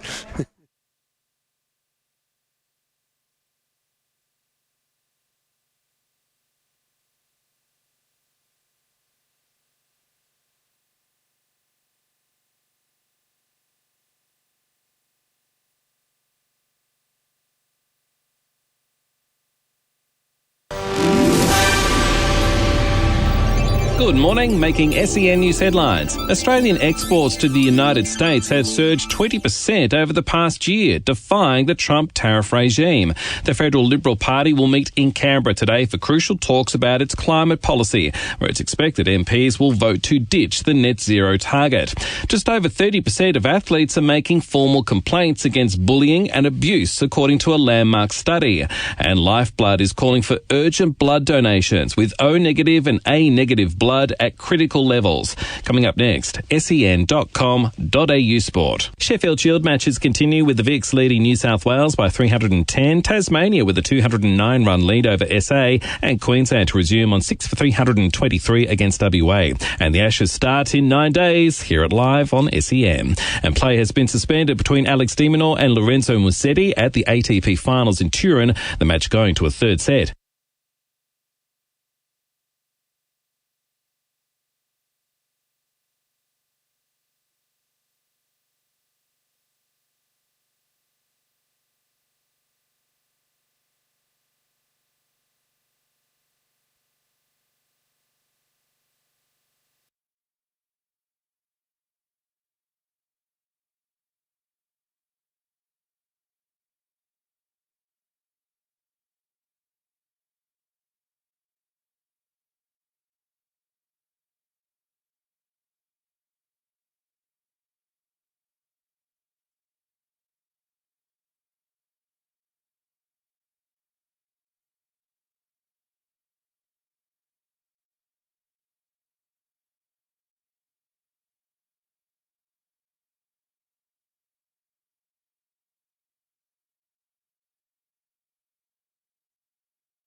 Country meets Caulfield for the CF Stakes, Group 1 racing and family fun. November 15.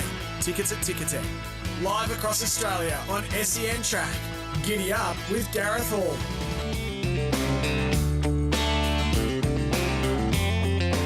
Welcome back to Giddy Up. Great to have your company wherever you may be listening on your local SEN track dial or RSN dial, the 42 stations we broadcast throughout Victoria, and also on the brand new RSN app, the SEN app, and we are streaming every day live, of course, on the SEN app, our Facebook page and YouTube channel. We're live from the Ready to Run sale in New Zealand, thanks to NZB, and the CEO of the NZB, Andrew Seabrook, joins us now. The sale has already started, and it's been a pretty handy start. Andrew, as I say hello to you. Yeah, good morning, Gareth. Yeah, really happy with the start. What are we, 90 minutes in, and already figures are tracking here to last year, so got to be happy with that. We've been here the last couple of years, but I was blown away with all of the representation from Australia, especially. Like the biggest names in racing are here. Kieran Maher hasn't been here the last couple of years. Adrian Bott's rocked up. Bjorn Baker's here, Trent Busserton, they're all represented. Yeah, exactly. Park. Yeah, McPrice, I mean, they're all here. It's, the Australians really started to embrace the sale in the last couple of years. It's amazing. They've been traditional yearling buyers, but you can't deny the success out of the sale, Gareth. In the last 12 months, all those Group 1 winners, so they've got to be here. As you say, all the major Aussies are here, so, and the top price has gone to an Australian this morning. And it's difficult because they've got to take on the Hong Kong buyers, and they love this sale because you look at the honour roll, it's got Lucky Swainess and Golden 60.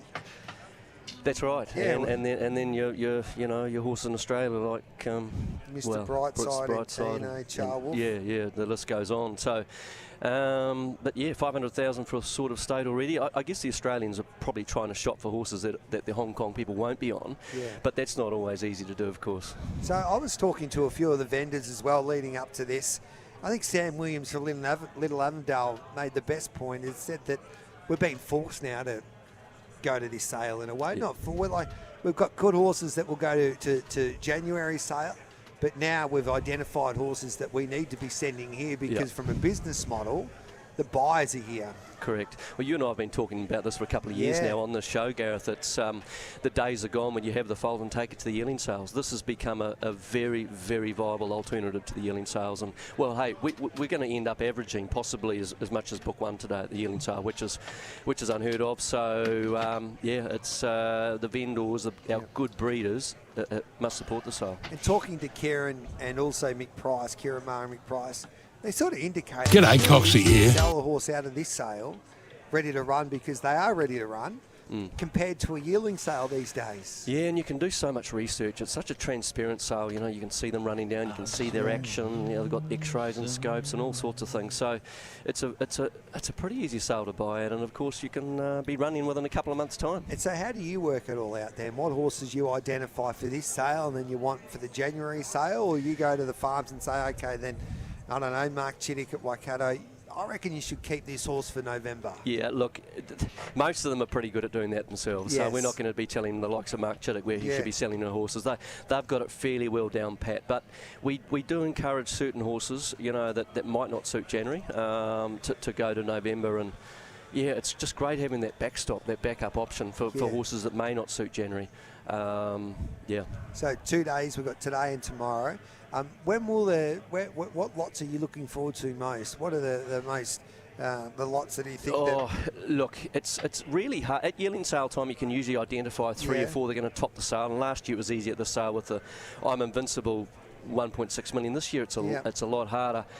Just looking at which is lot 70. What lot are we up to now? We're close to 70. Yeah, we're close. Okay, so keep an eye out for lot 70. It's a Wooden Bassett. Yeah. So he's going to bring a lot of money out of. That's a beautiful family. Joao Denise's family. More joyous, that family. So I'd keep an eye out for lot 70 coming up in a few minutes. And what about January? How's it looking? Looking good. 100-year anniversary. So we're really excited about that. Catalogues will be out in the mail next week. Yep, we better let you go. You're a busy man, but we appreciate you coming on this show, and good luck for the rest of the sale. Thanks for coming here, Gareth. We'll see if we can buy an next Giddy Up champion. Go for it. Yeah, we'll see how we go. There we go, Andrew Seabrook, the CEO of New Zealand Bloodstock. We'll come back with plenty more straight after this. We're hoping to catch up with Zhong Zhang, of course, from Yulong, the new boss of Yulong in Australia. He's not far away, I don't think, anyway. So there's still plenty more to come here on Giddy Up on this Wednesday morning.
Country meets Caulfield for the CF4 Stakes. Group 1 racing and family fun. November 15.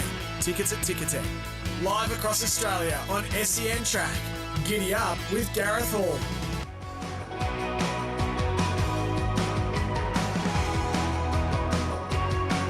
Welcome back to Giddy Up. We're live from the Ready to Run sale. I don't know what lot 70 went, 400,000.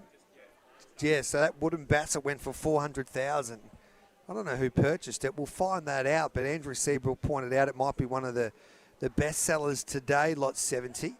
So it goes for around $400,000. 0499 736 736 to join our conversation. Giddy Up brought to you by Bet365. That's because it's never ordinary when it's brought to you by Bet365. Imagine what you could be buying instead. For free and confidential support, visit gamblinghelponline.org.au. Great to catch up with Kieran Maher. Highly recommend that you listen to that interview that we did with Kieran Maher this morning. It was great to catch up with him. We talked all things Spring Carnival, how he sold half yours. What else did we talk to Kieran about? Benedetta heading to Perth. So it was a great chat along with Mick Price. But talking about superstars, our next guest is no bigger, really. David Hayes, the Hall of Famer. Hello, David. Welcome to Giddy Up. Yeah, nice to be on the show, Gareth. Everyone was surprised to see you here in New Zealand. I don't think everyone was expecting you to turn up. A mainland Chinese client got in touch, or an owner, and I decided to come down. See if you can find another Sham Express. Yeah, there's a couple in the sale. Is there? Yeah. I might be lucky to get one as fast as the one I've got, but we'll be trying to buy a couple in the next couple of hours. When you think back and look back at the history of Lindsay Park, and you go back through the greats. Can you believe that it'll be a Sham Express and a Bull Bars? Quite incredible, isn't it? Yeah, like, what a world we live in. Between them, they've won 40 million Australian. And I'll tell you that the happy, sad thing is at one stage I owned half of Brightside. You did. And the boys did an incredible job selling him down, and too good a job. And I owned K-Ying Rising before I sold him. So I might have been a loss to racing if I owned them. 40 million would have been pretty handy. It was the talk of the bar there last night, because everyone was telling me that you actually was the man. Like, if it wasn't for you, there was no Mr. Brightside for Lindsay Park. No, that's right. So what happened was when I left and Tom left, there was a mass exit of horses, owners and staff out of Lindsay Park. And we had a bit of a crisis meeting, and I said to the boys, you haven't got enough time with the yearlings because they take too long. You need to get city winners and be relevant and get some horses that can win in the city. So try and get someone to source progressive horses that can go straight and maybe be a midweek Sandown horse.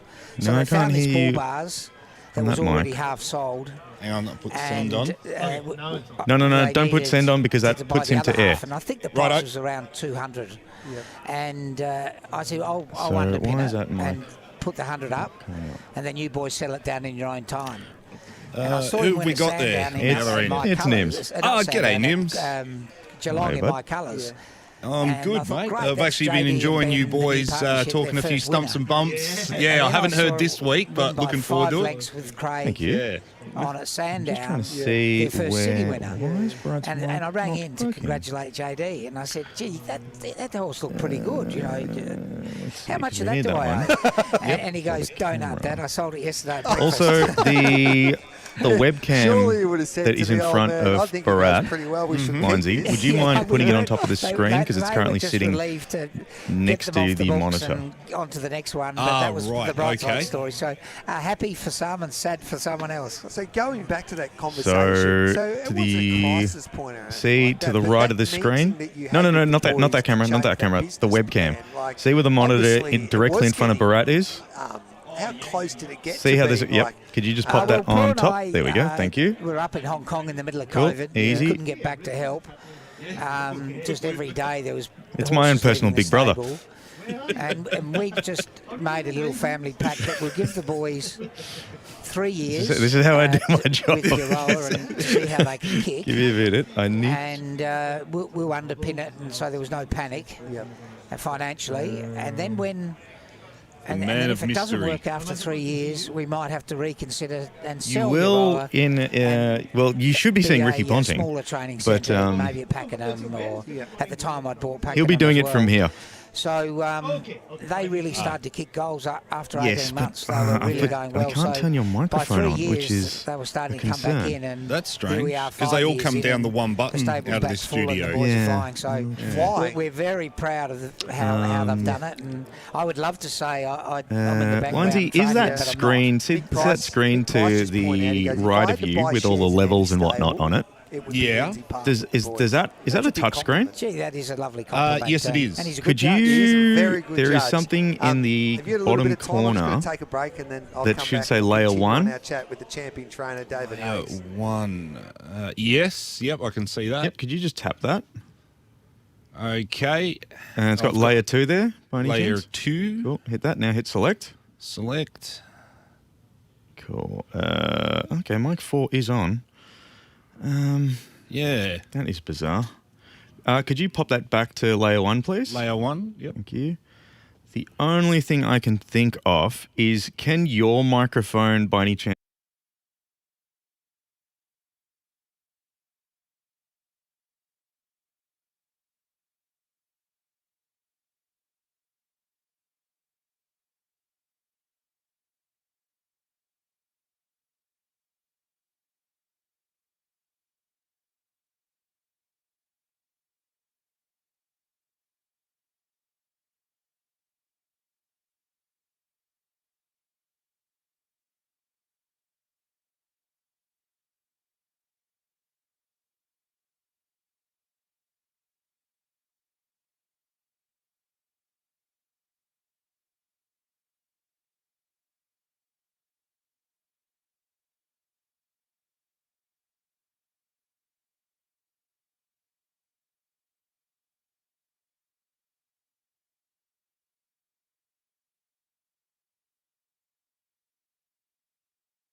Country meets Caulfield for the CF Stakes. Group 1 racing and family fun. November 15.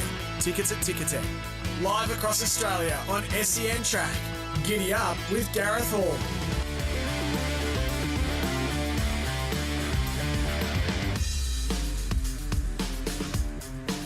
Welcome back to Giddy Up. Gareth Hall with you, the champion trainer David Hayes with me. We'll talk about the Kane Rising Everest situation straight after the news when we get a little bit more time, but he's back in Hong Kong now.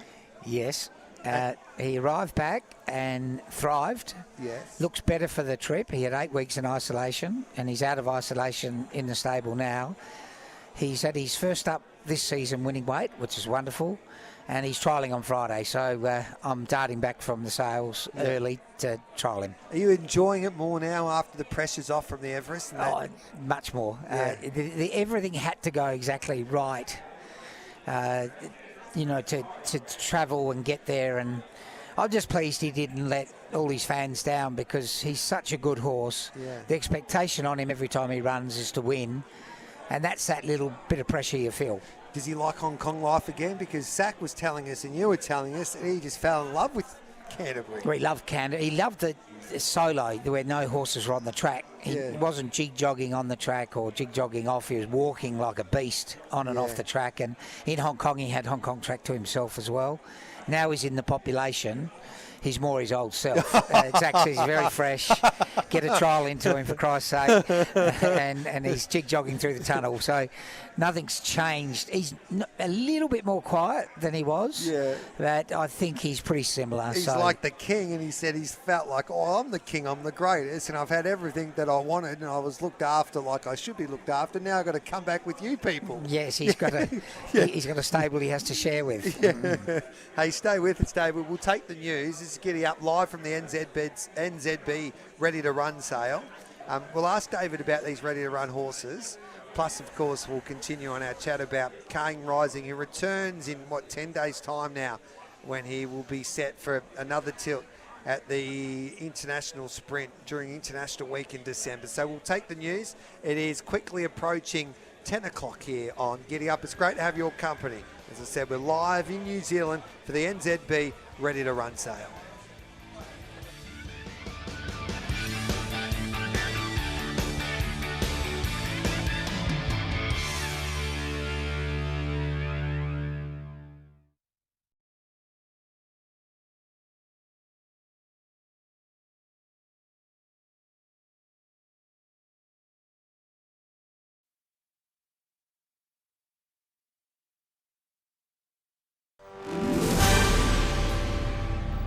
Good morning, I'm Nath Gardner with SEN News. To South Australia first, where a 25-year-old man is dead after a hit run at Hillier, just north of Adelaide CBD last night. The man was taken to hospital where he died a short time later. It's understood there was an altercation between a group of people in the lead-up to the incident. An investigation is underway after a QantasLink flight made an emergency landing at Adelaide Airport. It's believed smoke started filling the cabin just after takeoff. No one was injured. Australian exports to the United States have surged 20% over the past year, defying the Trump tariff regime. Aussie businesses sold a record $6.9 billion worth of goods to the US in the 3 months to September, up from $5.8 billion a year earlier. John Kunkel from the United States Study Centre telling Nine there are a few reasons why. Australia got a 10% tariff, but a lot of other countries, including our competitors in something like beef, like Brazil, got a much higher tariff, I think about 50%. So in a relative sense, we're actually better positioned, if you like. So it's a bit ironic. The UK will no longer share intelligence about suspected drug-carrying boats in the Caribbean with the US. The country is concerned the state's military strikes on the vessels that have killed dozens is illegal. The Melbourne Cup Carnival was the highest attended since 2018, and tickets for the Beach Volleyball World Championships that get underway in Adelaide on Friday are available at Ticketek. Up next, sen.com.au sport. Alex de Minaur has lost his ATP Finals match in Turin, going down to Italian Lorenzo Musetti 2-1. Earlier, Carlos Alcaraz downed American Taylor Fritz. 6 matches on in the NBA today, with the Nets taking on the Raptors and the Knicks and Grizzlies facing off, tipping off proceedings. And next season's AFL gather-round fixture will be unveiled today.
live on RSN and SEN Track.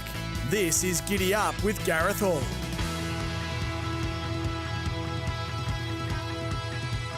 Welcome back to Giddy Up. It's 3 minutes past 10 o'clock here on this Wednesday morning. We're live. It's great to be at the Ready to Run sale in New Zealand, and it's been a popular start, as Andrew Seabrook has pointed out, and we've got the champion Hong Kong trainer David Hayes with us.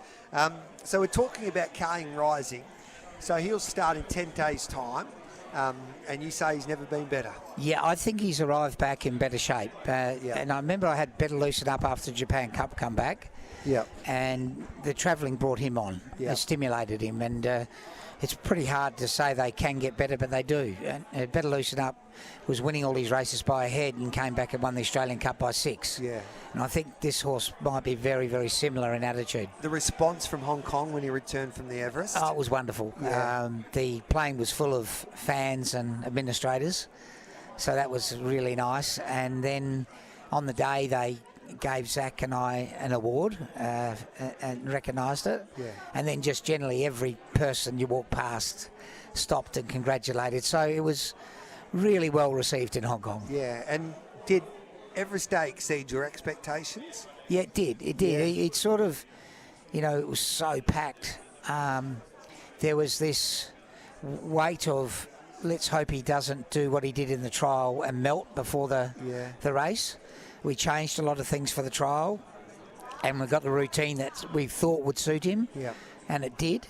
And so once I could see he was not doing loop-the-loops at the races and wasting energy, I grew in confidence. I got more and more confident.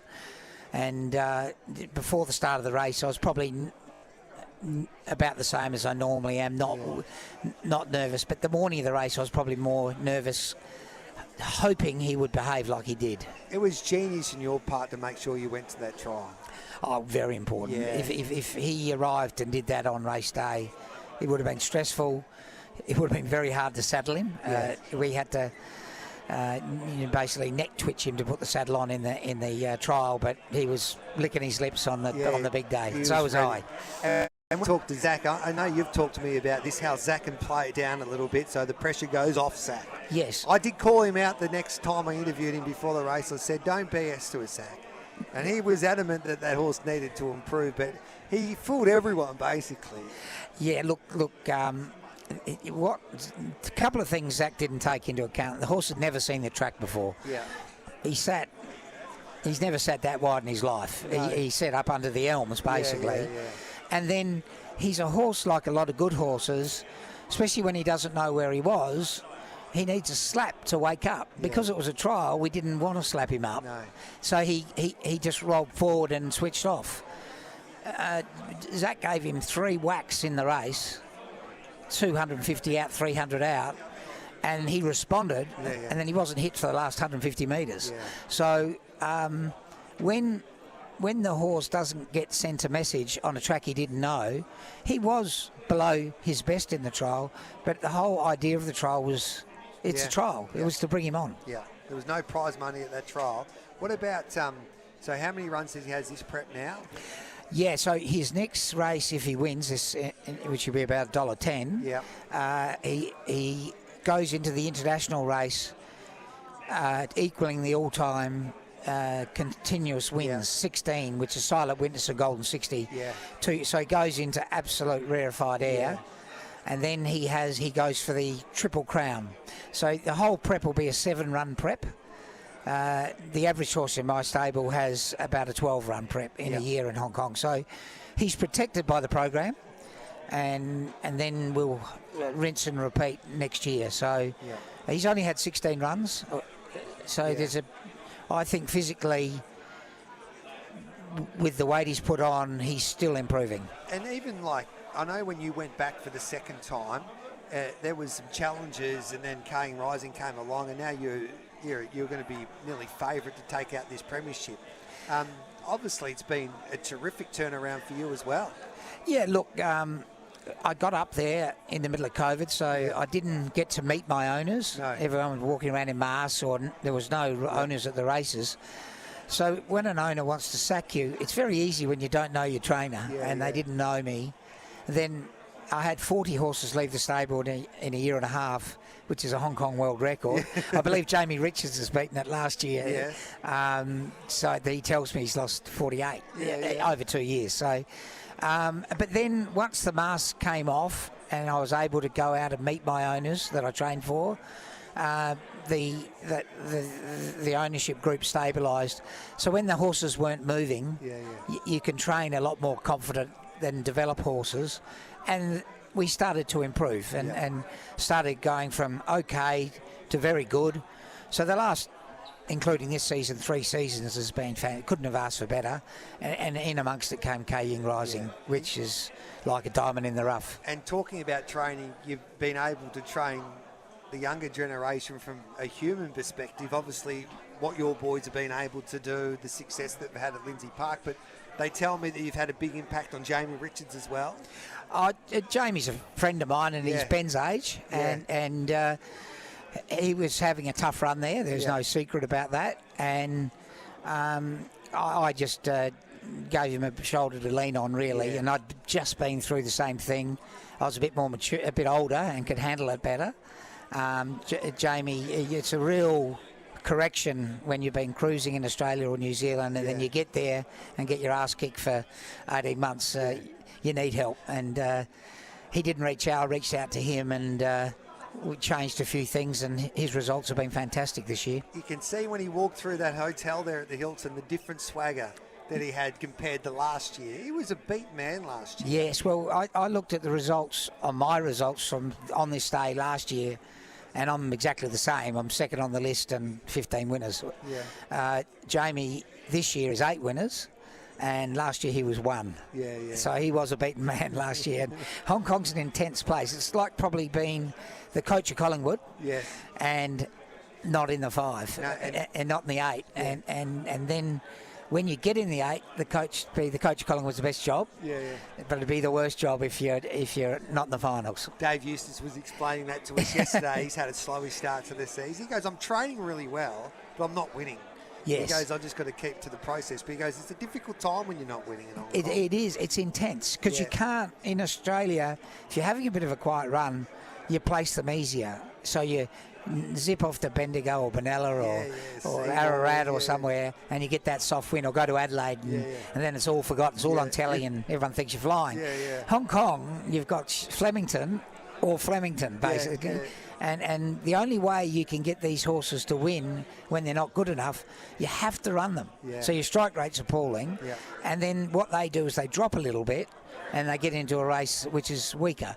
But you can't get in the weak races by just placing them. You have to plan to get them in. So it is a situation I find fascinating. There should be a reality TV series, like a Netflix series. Burton says that. Yeah, because it's the perfect place to do that. A lot of successful jockeys and trainers flying and struggling. And you're in the same. It's like the Formula One in a way. It's very similar. If you watch Strive to Survive, the whole thing.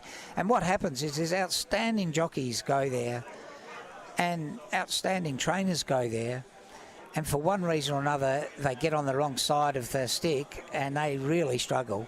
And it's so intense. It's just a different level. And it would be great viewing, like even your like ups and downs, and that would be like, it'd be box office stuff.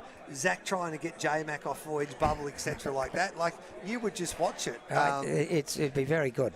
Ready to run. Like, you've had success out of this sale as well, obviously. How many will you buy, and how many will Lindsay Park buy? I think JD, depending on the market, JD's over here for Lindsay Park with Josh. I think they'll buy 3 or 4, and hopefully.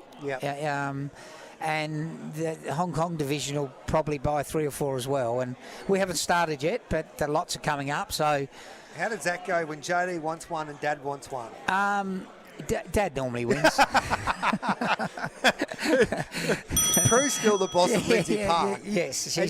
And your daughter plays a major role as well. She does play a major role. She's basically stepped in for Prue, and the boys have stepped in for me, and she's got a big job keeping those boys in control. Yes.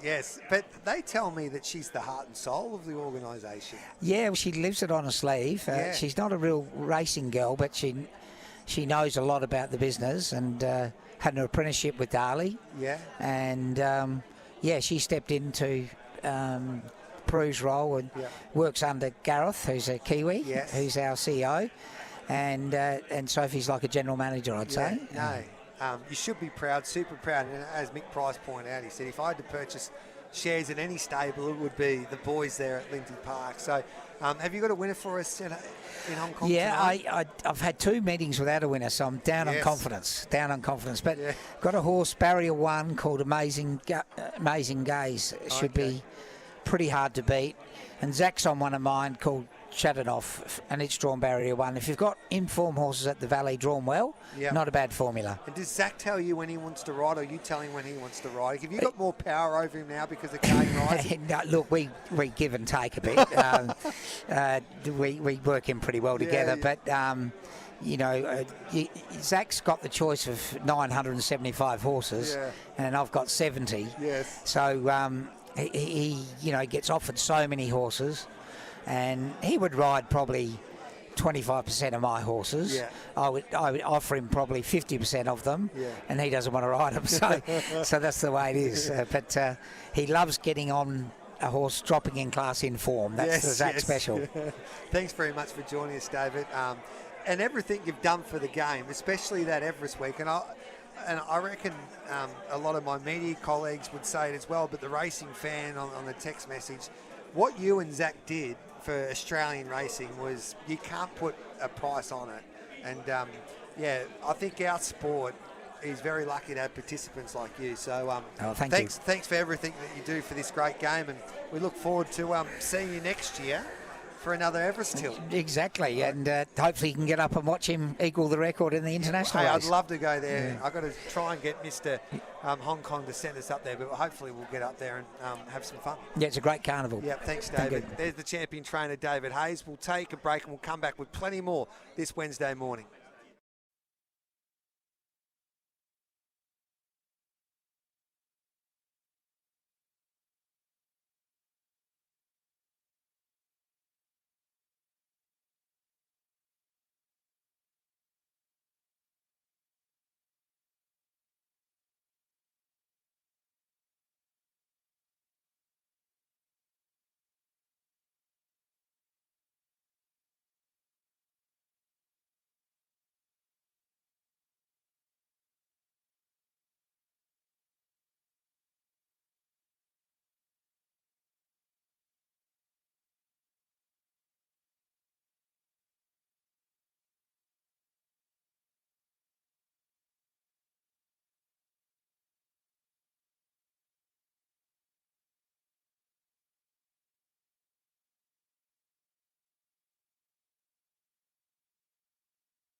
Country meets Caulfield for the CF Stakes. Group 1 racing and family fun. November 15.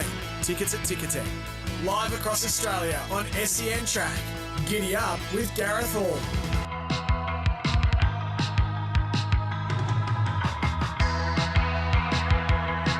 This is Giddy Up live from the NZB Ready to Run sale.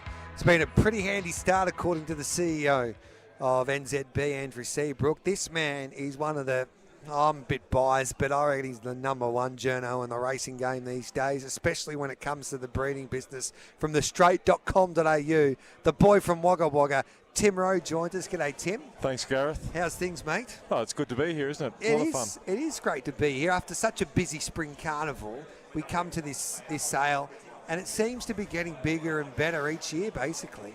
There's a lot of people here. As we know, it's a Hong Kong market or Asian market, Yep.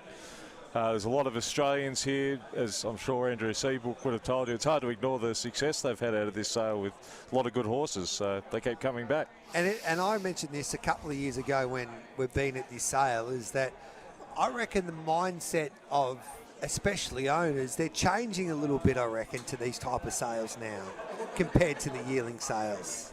Well, it's a different style of horse. If you're obviously 6-9 months down the track, but yeah. you can, if you're a little bit patient, you're going, I want a nice 3-year-old. I was just talking to Peter Toomey, who bought a Wooten Bassett for $425,000, I think it was. And Where's it go? It's going to Australia, Yep. And they're going to, hopefully it's bred to get a mile plus. I know that's what they're hoping, maybe Carbine Clubs next year's the dream, and then Australian Guineas races like that. So forget 2-year-olds and you've got a nice horse. And how's the sale been to kick off proceedings? I think it's been very strong. It's across the board. As I said, Australian trainers getting on the board and bidding, and you've got the Hong Kong guys, Mr. Young. It's very, you can't miss him bidding. He sticks his hand up like that. So when he wants one, he's the patch owner that makes all the iPhone screens. Okay. So that's how he makes his money. So we're all benefit him. They're the most fascinating places, aren't they, sales, especially if you go to like here in New Zealand, Inglis, and obviously Magic Millions, that you've got like Jerry Harvey walking around, a billionaire. There's a few billionaires here today. Obviously the big name trainers. There's a lot of people that have got a lot of money bidding against each other. But it's sort of, you're all equal, aren't you, to a degree 100%. on a racetrack, as they say, or, and they've all share that passion for racing. So everyone's sort of gets on pretty well. We probably get them on to talk about their business interests, they mightn't want to talk about it a bit. Ask them about their horses, they'll happily chat. Yeah, and this sale goes for 2 days. Do you reckon there'll be a bigger average here than, say, Book One in Karaka? Bigger average, well, it'll be close. Yeah, I'd say quite possibly. I haven't analysed that, Gareth, but I reckon last year was about the same. Yeah. It was head and head. So, it'd be interesting to see how this day, and then obviously they go into tomorrow. How are you building up to the sales season? Obviously, the straight.com.au do a great job there covering all aspects of the game, but especially the breeding industry. We go to the Magic Millions in January, and Barry Bowditch is declared the greatest catalogue of all, basically. That was his line, wasn't it? Yeah, so it was, he was. That couldn't be happier with it. Yeah. Personally, I probably should get to the gym because it's pretty taxing existence on the sales circuit, as you know, Gareth. But I think, there seems to be a fair bit of optimism at the moment that I'm not saying it's turned, but there's still money around and people wanting to get involved, and the Spring Carnival in Melbourne and Sydney seem to be successful. People want to own horses. So I think that's been the big winner. The Spring Carnival's looking at the turnover. That's the greatest barometer for racing, and turnover was, especially at Flemington, was really healthy. And then so this sale's been a terrific sale. Magic Millions is always hard to beat because people have got money, they're happy. It's holiday time. Yeah. It's always a great vibe and a great atmosphere. So with that catalogue, it should be a success, you would imagine. Or do you think it's harder now for trainers to sell yearlings? Well, I think if you talk to some trainers, obviously there's been the horses in training sales that our friend Captain's been at, and a few others in the last month or two. People want that instant gratification, but Magic Millions in the Inglis race series and Millenniums and things like that, people still that's a big lure. People still, you get to the Gold Coast and you go, gee, I want to run it next year at the Magic Millions. Yeah. I don't know, most of them don't make it, but it's still the thrill of the chase, isn't it? People want to get involved. There's always plenty happening in racing, as you can see when you read thestraight.com. Yeah. Brent O'Brien's got you busy. He has. He's cracked the whip. He keeps me on my toes and hopefully producing something. Yes, and you always find plenty of stories here. Yeah, that's. What can we read today from Timmy Rowe? Well, just spoke to a guy, Mark Stratford is his name, a dairy farmer from Manawatu. Yes. He paid $4,250 on Inglis Digital. We'll give them a shout out for a mare, Fastnet Rock mare, and he sent the mare to Harry Angel and made 425,000 Kiwi. So there's so many great stories like that. Yeah. Even when we were talking through the result from the Melbourne Cup, that half yours is a fascinating ownership group. Like you've got Jason Byers from Metricon, one of the most successful businessmen. You've got Tony G, everyone knows Tony G. And then you get this umpire from Western Victoria, Charlie Farley, they call him, Paul Farley. And he watched his horse at Camperdown, and obviously he's retired, rang up Kelvin and purchased 5% of half yours. Like, racing's the only sport that can produce stories like that. And you can, like you say, can mix own horses with billionaires with your 5%, and it's great, and you have a great time doing it. Yeah. We should might have to get one from Karaka. Yeah, I know. You get paid a lot more than I. We've already bought a couple from last year, the Giddy Up horses. I don't know what we can find this year, but we'll see if we can find one. Might have to call it Giddy Up Simon Morris, because if it stays as good as he has, I know he's been with the bloggers, the racing blogger, but you caught up with Simon with Henry DeWire when you went over to Glorious Goodwood, and we caught up. He's been a great find for the racing industry. He has. Simon probably needs to be swabbed, I reckon. I don't know how he's I don't know how he's continued. The bicarb reading's a bit higher. He's been unbelievable. But, Simon, he's been going since June. They're in Christchurch as we speak. Yes, should have. Well, I know you're going back down. I went last year, and so I'd recommend anyone that hasn't been to Cup Week in Christchurch to get down there. It's a lot of fun. And your blogger's, I'm sure, doing it justice. I haven't checked his post today, but he might need to sleep. Yeah. Now, I've got a couple. What's your two favourite highlights from the spring? Question without notice. Okay. Well, I went to the Everest Day, and I thought, with all the drama, which supposedly it was your bowler account that set it off with Kaying Rising, that was a great performance.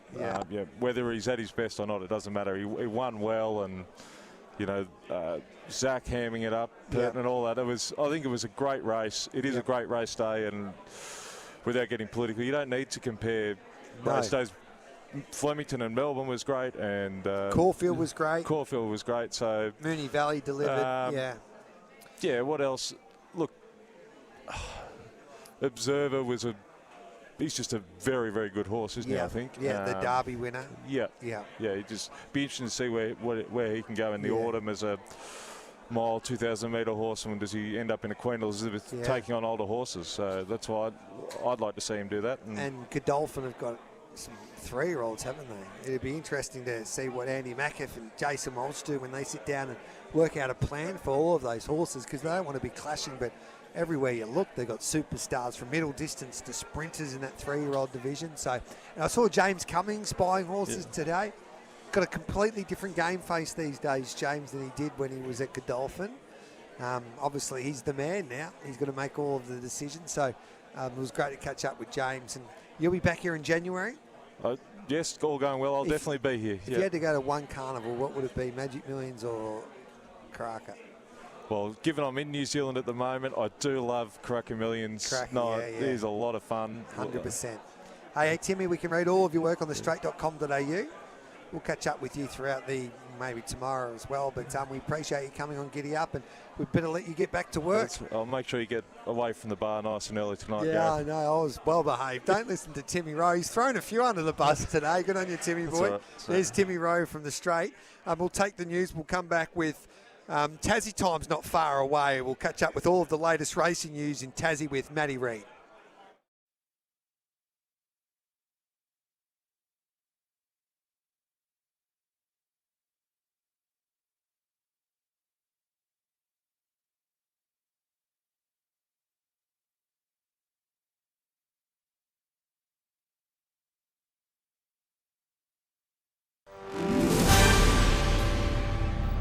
Good morning, making SEN News headlines. An investigation is underway after a Qantas-Link flight made an emergency landing at Adelaide Airport. The Federal Liberal Party will vote today for crucial talks about its climate policy, where it's expected MPs will vote to ditch the net zero target. A new survey has found live music as the world's top form of entertainment, outranking sports and movies. The Melbourne Cup Carnival was the highest attended since 2018, and tickets for the Beach Volleyball World Championships that get underway in Adelaide on Friday are available at Ticketek. Coming up next, SEN Sport. Alex de Minaur has lost his ATP Finals match in Turin, going down to Italian Lorenzo Musetti 2-1. Earlier, Carlos Alcaraz downed American Taylor Fritz. 6 matches on in the NBA today, with the Nets taking on the Raptors and the Knicks and Grizzlies facing off, tipping off proceedings. And next season's AFL gather-round fixture will be unveiled today.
Country meets Caulfield for the CF Stakes. Group 1 racing and family fun. November 15. Tickets at Ticketek. Live across Australia on SEN Track. Giddy up with Gareth Hall.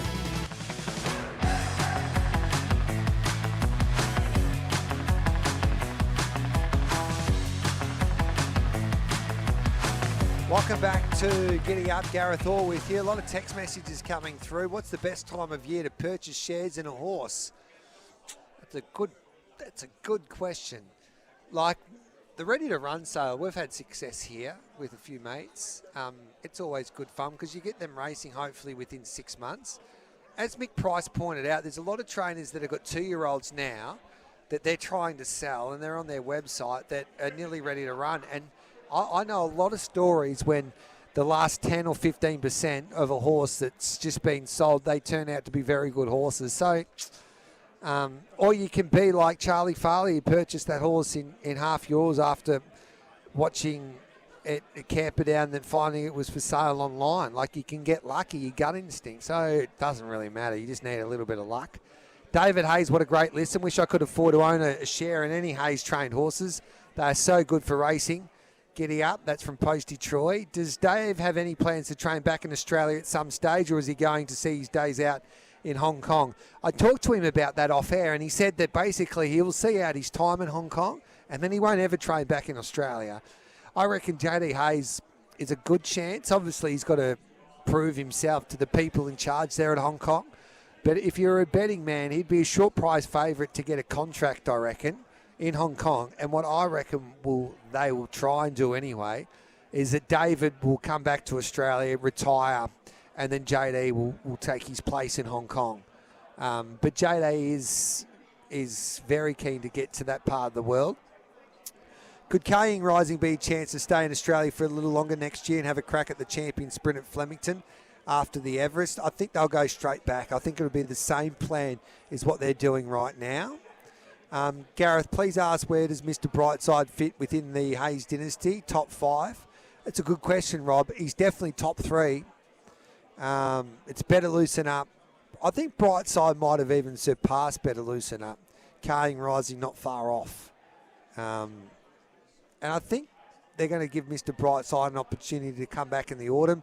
Obviously, he's got to stay sound and fit, but that's the opportunity that they'll give him. So, yeah, he was a great chat, David Hayes. If you miss any of our chats with Mick Price, Kira Ma was superb, and obviously David Hayes, all you need to do is subscribe to Giddy Up with your local podcast subscriber, and you can listen to those interviews and segments for Giddy Up anytime you want.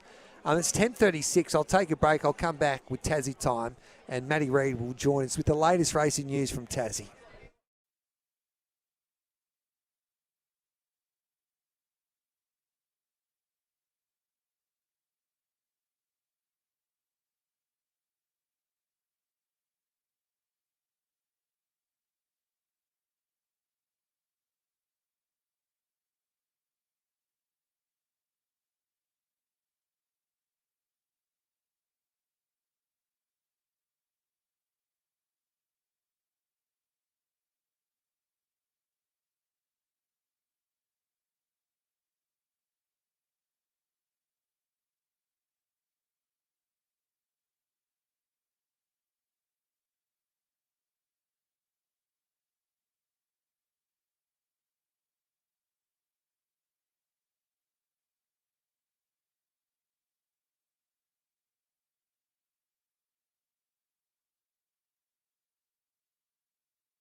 Country meets Caulfield for the CF Stakes, Group 1 racing and family fun. November 15.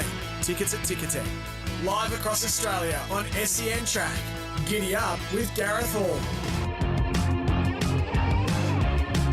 Welcome back to Giddy Up. It's 10:41. We're live from the Ready to Run sale here in New Zealand. The NZB Ready to Run sale. It's been a pretty handy start, but we've missed this man on our airways joining us on Giddy Up. He usually joins us a couple of times a week.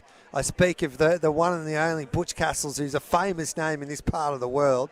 And he's with us today. He's been a little crook. G'day, Butch. G'day, Gareth. How are you going, mates? We have missed you. You've been not well. But it's great to see you here at the sale. Great to be here. Yeah, we're fighting the good fight.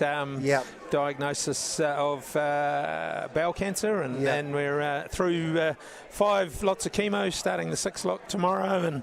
And yes, each day as it comes, and good days you try and capitalise, you know. So today felt good this morning, and took the opportunity to come up, catch up with people. Great to see you, obviously, because we did have quite a long relationship on the airwaves, didn't we? And always great to talk about the New Zealand performances over the weekend on a Monday, and then try and find a winner or two on a Wednesday for your listeners. So when did you find out you were going to be crook? Or when did you feel crook with this bowel cancer? It just came on, and it was a very quick process from having a scan to noticing it in the liver, and then they said that wouldn't be the primary, which was in the bowel, and so dealing with that and chemo and all sorts of things. The industry's been incredible, just the support and the love and the fellowship, I suppose. Just people checking in all the time, people doing lovely things. I mean, in the end, got to the point where I don't know that we could have copped another lasagna for the freezer, but just so much love, and this is what this industry's about, isn't it? When the chips are down and people aren't going quite so well, you see it each and every week in a wide. I mean, Tom Preble's a wonderful example of that. 100%. You know, that what's happened over there for him, and the people galvanising behind young Tom. I knew him when he was a little kid. I used to go up and stay with Brett up in Hong Kong, and so I've contacted Brett and reached out to him. But again, just a great example of how the industry comes together. Bowel cancer, it's terrible, isn't it? Is there any signs that people listening out there that you obviously got to go and get checked a lot, especially when you get over, is it 40? Yeah, I think so. Yeah. And I didn't, so that's you just take don't your health expect for granted. It, though. You do. You take your health for granted, and I saw someone the other day that didn't really recognise me. I've dropped sort of 40 kilos, and they were telling me how well I'd done. You're looking well. Yeah, but hell of a way to do it. Yeah. And chemo knocks you around. It does. Everyone reacts differently. The first 3 cycles were really tough. It's a 14-day cycle, 3 on, 11 off, and probably got 2 or 3 good days out of the first 3 cycles. But I've had 7, 8, 9 good days out of the last 2 cycles. So you cherish those and you capitalise on them. Are you still working at the race club? Yeah, sort of half-half. Yeah. Like tomorrow I'll be in chemo, so can't. Yeah. We'll count today as a work day, won't we? 100%. 100%. But the staff have been fantastic, and the board have stepped up and taken on some responsibilities, and we're doing what we can. Yeah. And so, as you point out, you've realised what a beautiful industry it is. And you've got a lot of friends. You've worked in, obviously, administration. You've worked with New Zealand Racing, jockey manager. You've done it all, basically. Covered a large part of the industry. And I suppose when you've been doing something pretty much on, not off and on, but pretty much on for nearly 30 years, you do create those networks and you those friendships. And many of them are long friendships. And as I say, just the number of people that have reached out, checked in, done things for us, and for the family, and flowers. It's just great, because it's not only the person that is suffering the diagnosis, it's the family as well. 100%. Tess has been incredible through it. The kids are coping really well, and you're sort of all in it together, really. Are you backing a winner, more importantly? Well, started that. I couldn't really do much else rather than sit there and had a horrible first weekend. Yes. Second weekend wasn't quite so bad. Third weekend rectified all the ills. Oh, that's put a fair bit of tea in the billy. And that's the best medicine that you can get. Yeah, no, that was Sunday was a good day. Yeah. And then probably lost Cup week. Managed to fumble my way through last weekend with a result. Craig Ivel trained a horse last week, hadn't run for 6 months, raced at Pukekohe, and over 2,200 first up and won, and happened to find it. So that was good. Oh, there you go. Have you got a winner for us today at Riccarton? Last year's winner of the mile, the TAB mile, Kopua. Yeah. I have a look at its last run. Very, very good. It's a big price, 15s. It's only a half a kilo above the minimum as last year's winner. I'm not saying it's a certainty or anything like that, but at 15s it'll be getting some of mine each way. And these sales, this NZB Ready to Run sale, I know were you a bid spotter this time last year? Did the yearling sales bid spotter, but I have done this in the past as a bid spotter. It's unbelievable, the people here this week. It's incredible just talking to the Kiltannon team down there, the Forbes family, and vendors are hard to please. Yeah, they are. As a rule. But they were glowing in their praise of New Zealand bloodstock as to the wide cross-section of buyers and buyers bench. Forbesy said he did 120 parades or something yesterday, which is more than they've ever done for the sale. And I think all you can do is get them here, right?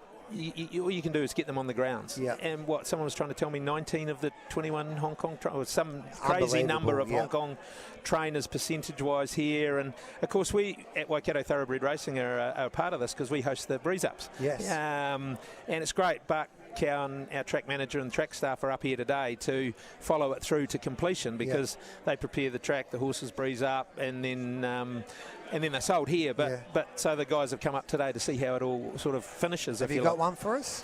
In the catalogue? Yeah, one. Look, I did really like Mark's Ocean Park that sold earlier, made 280,000. Okay. Thought it breezed really well. I like as a line of horses. I like the Noviers. I think they sold well as yearlings. They're selling well here. I think he'll crack it as a stallion. No reason why he won't. You know, Butch, when I turned up this week, I was going to catch up with a lot of great people, but you have made my trip to catch up with you, mate. It's great to see you with a smile on your face. And we knew that you were doing it tough and obviously not coming on the show anymore, but you're a much-loved man, not only in New Zealand but in Australia too, mate. And you've done wonders for New Zealand racing. And you'll beat this, brother. You just keep on being positive and back plenty of winners. And we'll get you back on Giddy Up before you know it. We'll run on time so you don't get grumpy at us. I'm already running late now. You're going to run on time, G-Hall, now. I have heard it all now. Louis just shaking his head. You came and I've already pushed another person back 20 minutes, but that's what we do, That's Butch. what we do, I appreciate it, mate. We love you. And, enjoy the day and catch up with all your mates. I will do. Yeah, good on you, Butch. Great to catch up, There's mate. Butch Castle's a bloody sensation. We'll take a break. We'll come back with Tassie time, I promise you.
Country meets Caulfield for the CF Stakes. Group 1 racing and family fun. November 15. Tickets at Ticketek. Live across Australia on SEN Track. Giddy up with Gareth Hall.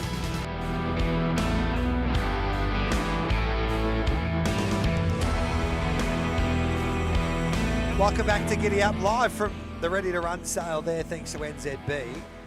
Time for Tassie Racing, thanks to Taz Racing, of course. It's time for Tassie time, thanks to Taz Racing. And Matty Reid joins us. Good meeting there tonight as well in Tassie. Hello to you, Matty. Hello, Jay. I can't believe Durazo went down there the other day. Yeah, look, beaten but not disgraced. I think he's prepped firmly on track for the Newmarket. They just opted to go back from the gate and he hit the line really well. No good if he took the short, but I wouldn't be too phased as we head towards the Newmarket on Friday week. So he still will be the horse to beat in the Newmarket? Yeah, I think so. I mean, look, he's going to get his share of weight. He'll probably carry the best part of 60 kilos. And we did see some really nice horses heading towards that race trial in Hobart on Monday, the likes of Thespian Waters and Gigi's Gemstone, who won the race last year, Silver Dagger, who was scratched from the Goodwood last Saturday, will likely be heading there too. So, look, he'll need to earn it, but I think he's a star, Durazo. And, look, if like they said about the Newmarket last year, if they can't beat him in that race, then they'll absolutely struggle under weight for age conditions. So I think if he is to go under, it's probably the race next week that he's susceptible in, but I think he'll be favourite, that's for sure. Some of the best dogs are heading your way. The Hobart 1000's not far away, but the Tassie Gold Cup final's on tomorrow night, which is a pretty handy form line, especially for the locals when it comes to the Hobart 1000.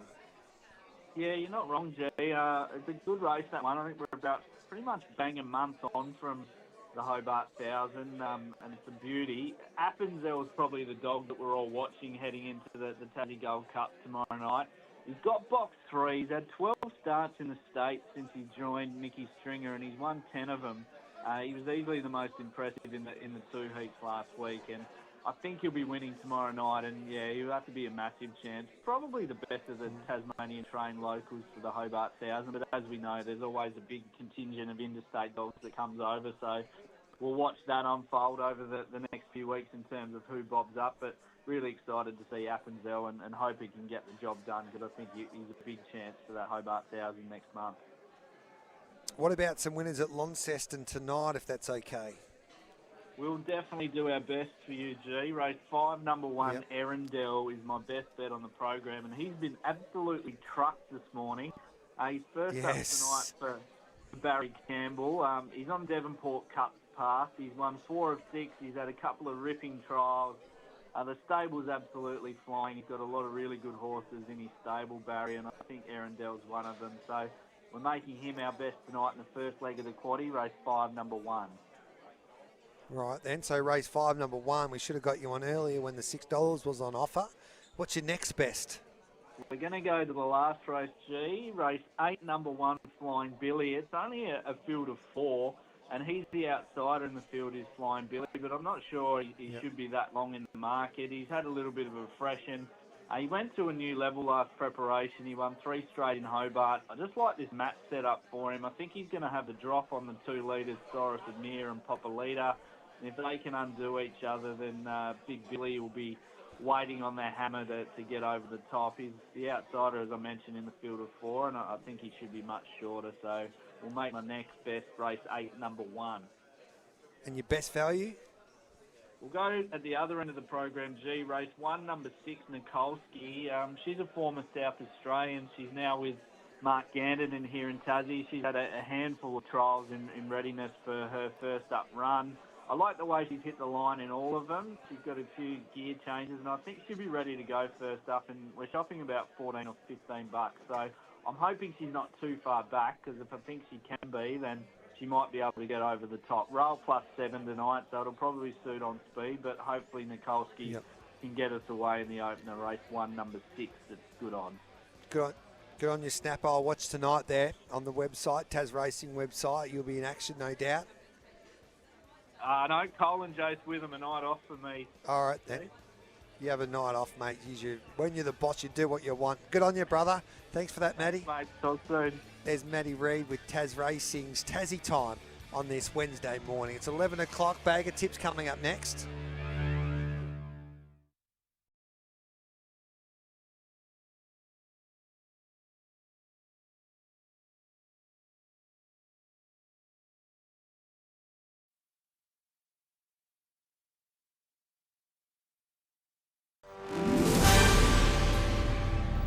Hello there, I'm Nath Gardner with SEN News. Liberal MPs and senators are preparing to meet in Canberra soon to talk through their position on climate policy. The topic has become a battleground for leaders Susan Lee, especially after the Nationals decided to ditch the net zero commitment. National Senator Bridget McKenzie has told Seven she hopes the Liberals follow suit. Lowering emissions is a non-negotiable, but we have to get the plan for that right. And right now, the Labor Party's plan is to drive up the cost of our energy system, so there has to be a better way. A plane, meantime, carrying 3 Liberal Party members has made an emergency landing at Adelaide after reports of smoke filling the cabin on the QantasLink flight. The plane, en route to Canberra, requested priority assistance before returning shortly after takeoff. No one was injured. Taking a leaf out of Queensland's book, Victoria is going down the same path to try and curb crimes committed by young offenders. Legislation dubbed Adult Time for Violent Crime will be introduced to Parliament before the end of the year. A state funeral has been confirmed for radio legend John Laws to be held next Wednesday in Sydney. Laws died on Sunday, aged 90.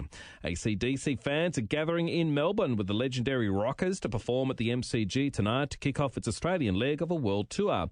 And tickets are on sale now at Ticketek for the Beach Volleyball World Championships, starting this Friday in Adelaide. Up next, SEN Sport. In US basketball, Dallas Mavericks general manager Nico Harrison has been shown the door 9 months after choosing to trade Luka Doncic. Staying on NBA, 6 matches on today, the first 2 on the card, tipping off soon. The Nets and the Raptors and the Knicks hosting the Grizzlies. And tonight in the WBBL, the Brisbane Heat take on the Perth Scorchers. Last night, the Renegades defeated Sydney Thunder.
Live on RSN and SEN Track.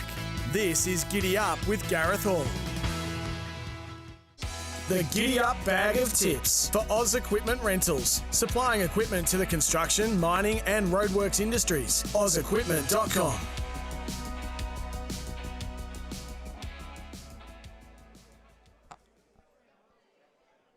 Welcome back to Giddy Up. We're live from the Ready to Run sale for the New Zealand Bloodstock team here in New Zealand, just outside of Auckland. And it's been a pretty handy start. Well, the top end of the market is flying at the moment here at the sale this morning. And it's now time for Bag of Tips, which is always brought to you by Bet365. It's never ordinary when it's brought to you by Bet365 Imagine what you could be buying instead for free and confidential support. Visit gamblinghelponline.org.au. The Ultima Hotel in the heart of the Mallee, just down the road from Swan Hill. Swing by for a cold beer. Oz Equipment Rental, supplying equipment to the construction, mining and roadworks industries. OzEquipment.com. Of course, Shane Bennett does a wonderful job there at Oz Equipment Rentals.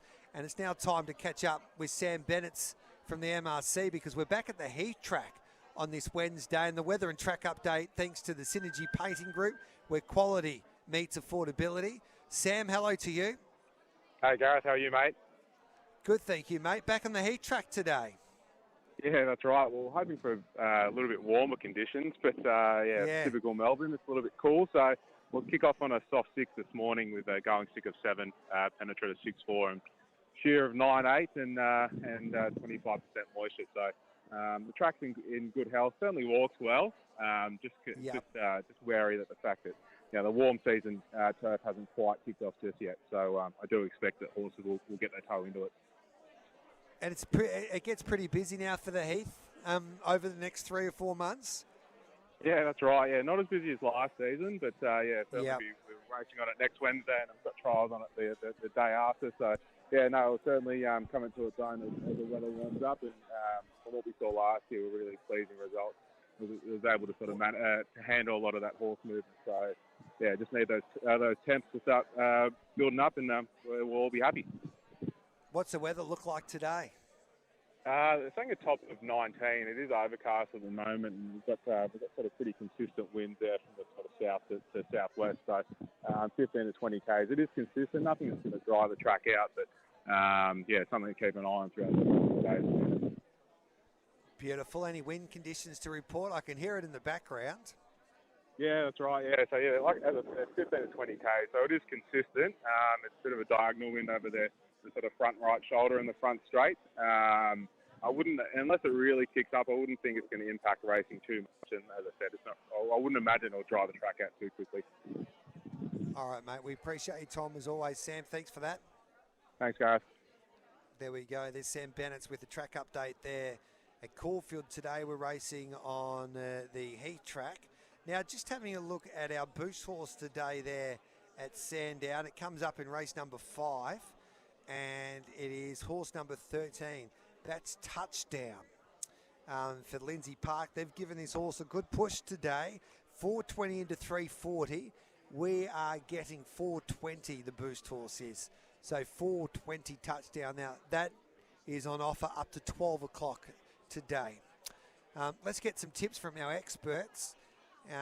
Clint Hutchison, he has sent through his best today. We can't get on to Hutchie. So his best at Caulfield is Terra Lee, race 8, number 3. He says progressive mare who looked very good in a recent jump out. So that's race 8, number 3. His next best comes up in race 2, horse number 6, Royal Honour. And he's keen on that. Galloper said run well on debut and can go one better today, Royal Honour. So that comes up in race number 2 there at Caulfield. Just having a look at the price. That Galloper for Robbie Griffiths around that $2.80 quote.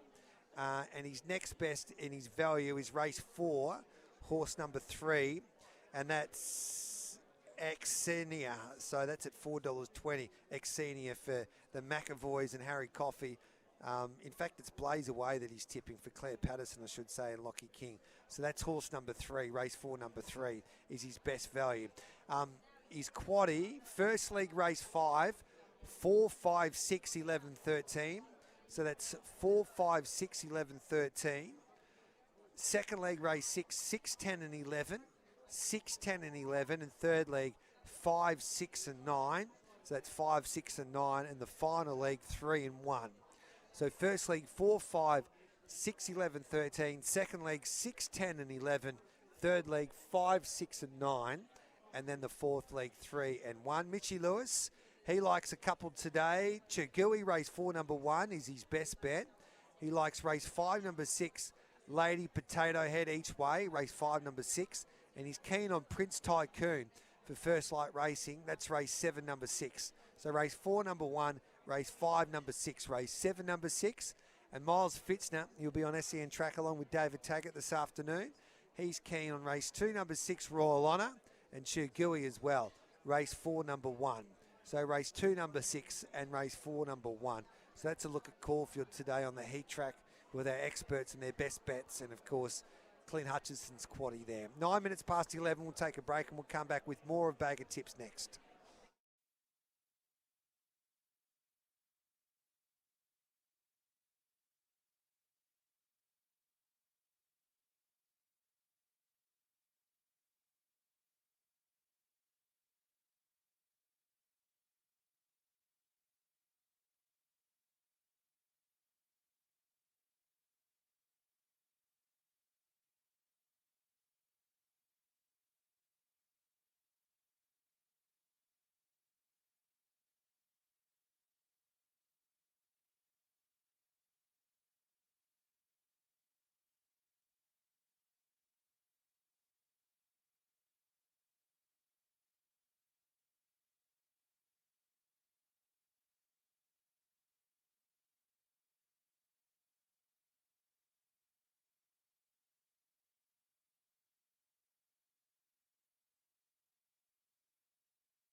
Country meets Caulfield for the CF Stakes. Group 1 racing and family fun. November 15. Tickets at Ticketek. Live across Australia on SEN Track. Giddy up with Gareth Hall.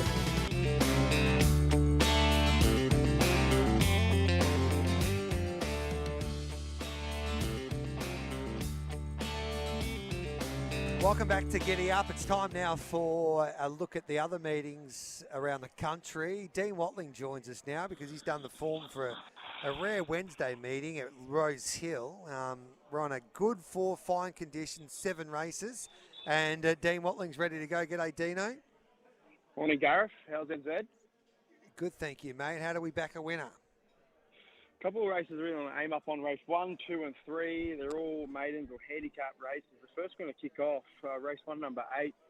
The really impressive Godolphin winner for Joe Pride. I'm going to butcher the pronunciation, so I'll leave it out, but was an all-the-way winner on debut there, first up the camp. There's no speed at all in this race. Docket Man and Nitro both come off last start wins. They got the right race run to suit to be winning there. Yeah. So sense those two, and I want to be backing the 8 in race 1. So race 1, number 8, Casa Rousset. It's a grouse name, I reckon, Dino. Yeah, it is. Not my pronunciation, though. We moved to race 2, G. Race 2, number 1, Big Tiger. I think it's the best today. It's that 3 wide on speed there, first up. Yeah. Straight up in trip for Waterhouse and Bot, and it's really well bred, G. This will get out over sort of 14 to 1600 metres. I think it will be winning. And then we round out the day. Outstanding little race 3. Sinsel Miss comes out of the black book, but gets a bad gate. We're going to back the 11 Plaintiff, who comes out of our trial time black book, was number 1 a couple of weeks ago. The 14 Sinsel Miss was number 1 yesterday too. So a battle of those two, but the 11 Plaintiff's got the sort of tactical advantage here from gate 5. Should position up in the 1-1. I think that's important today. There at Rose Hill to rail out 3 on a dry deck. So we can back both if you like, but I'm going to have my main bet on the 11 Plaintiff.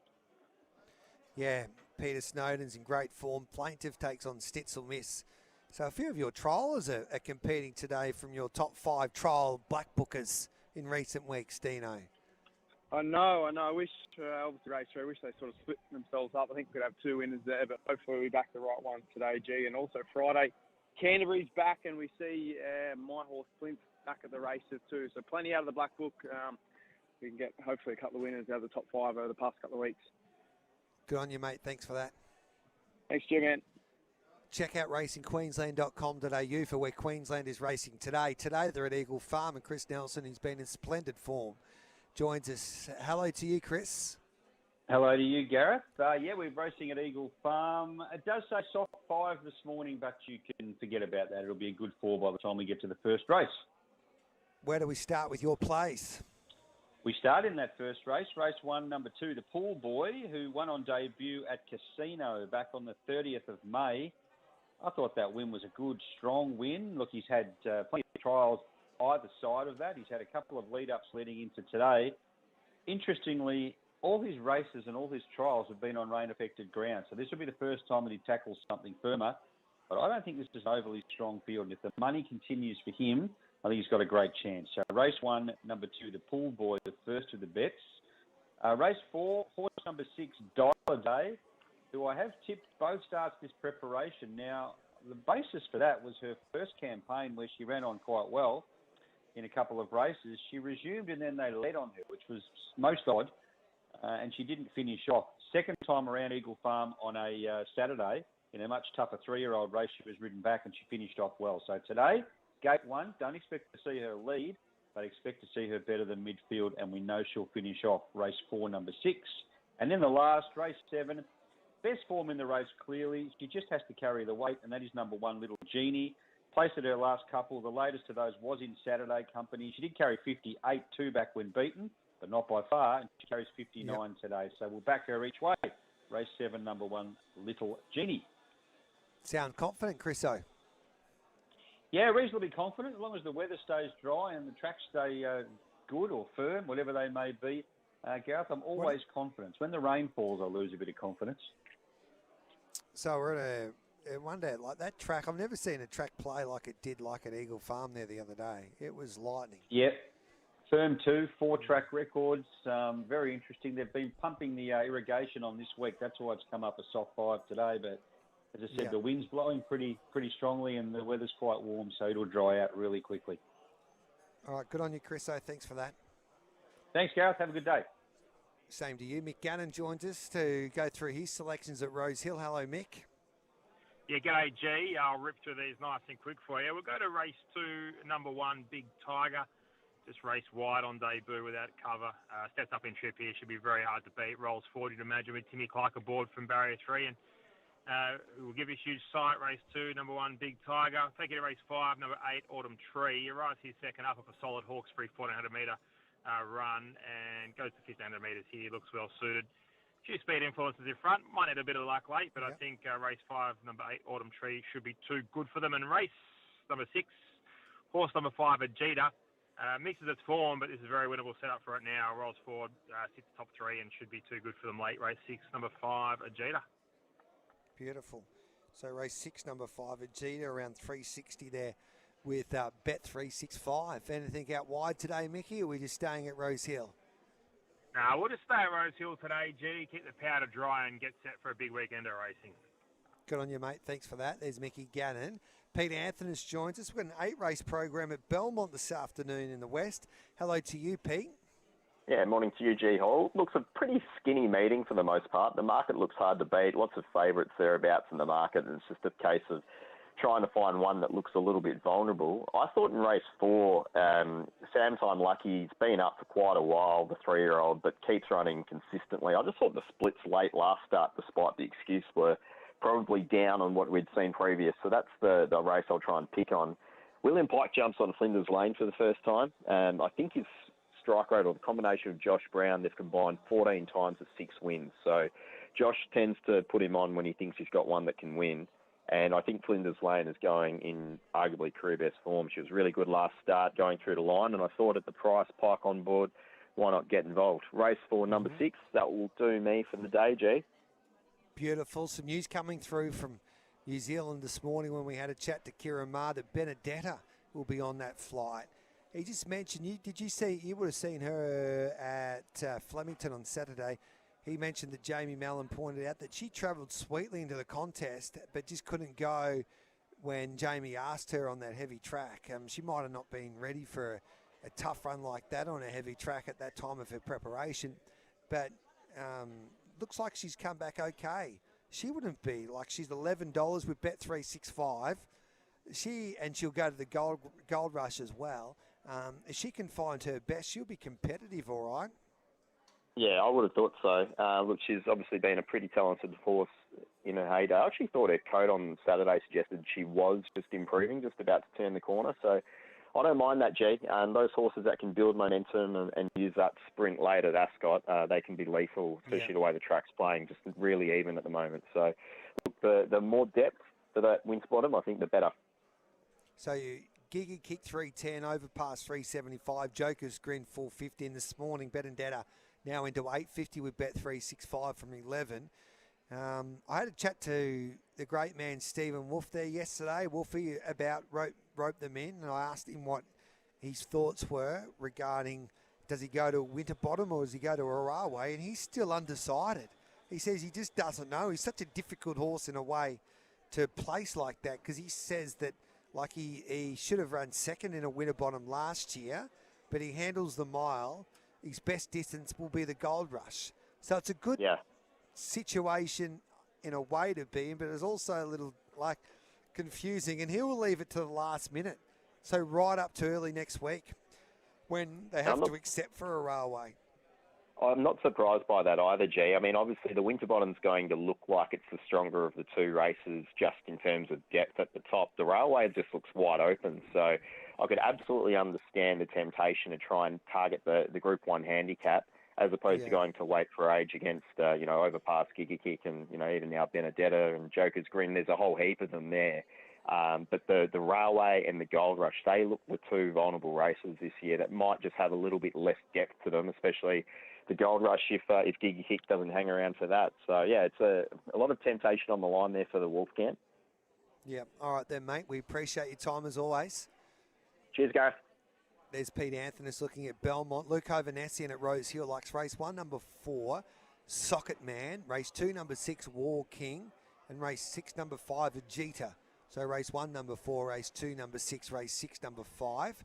For the latest on Hong Kong racing, go to hkjc.com.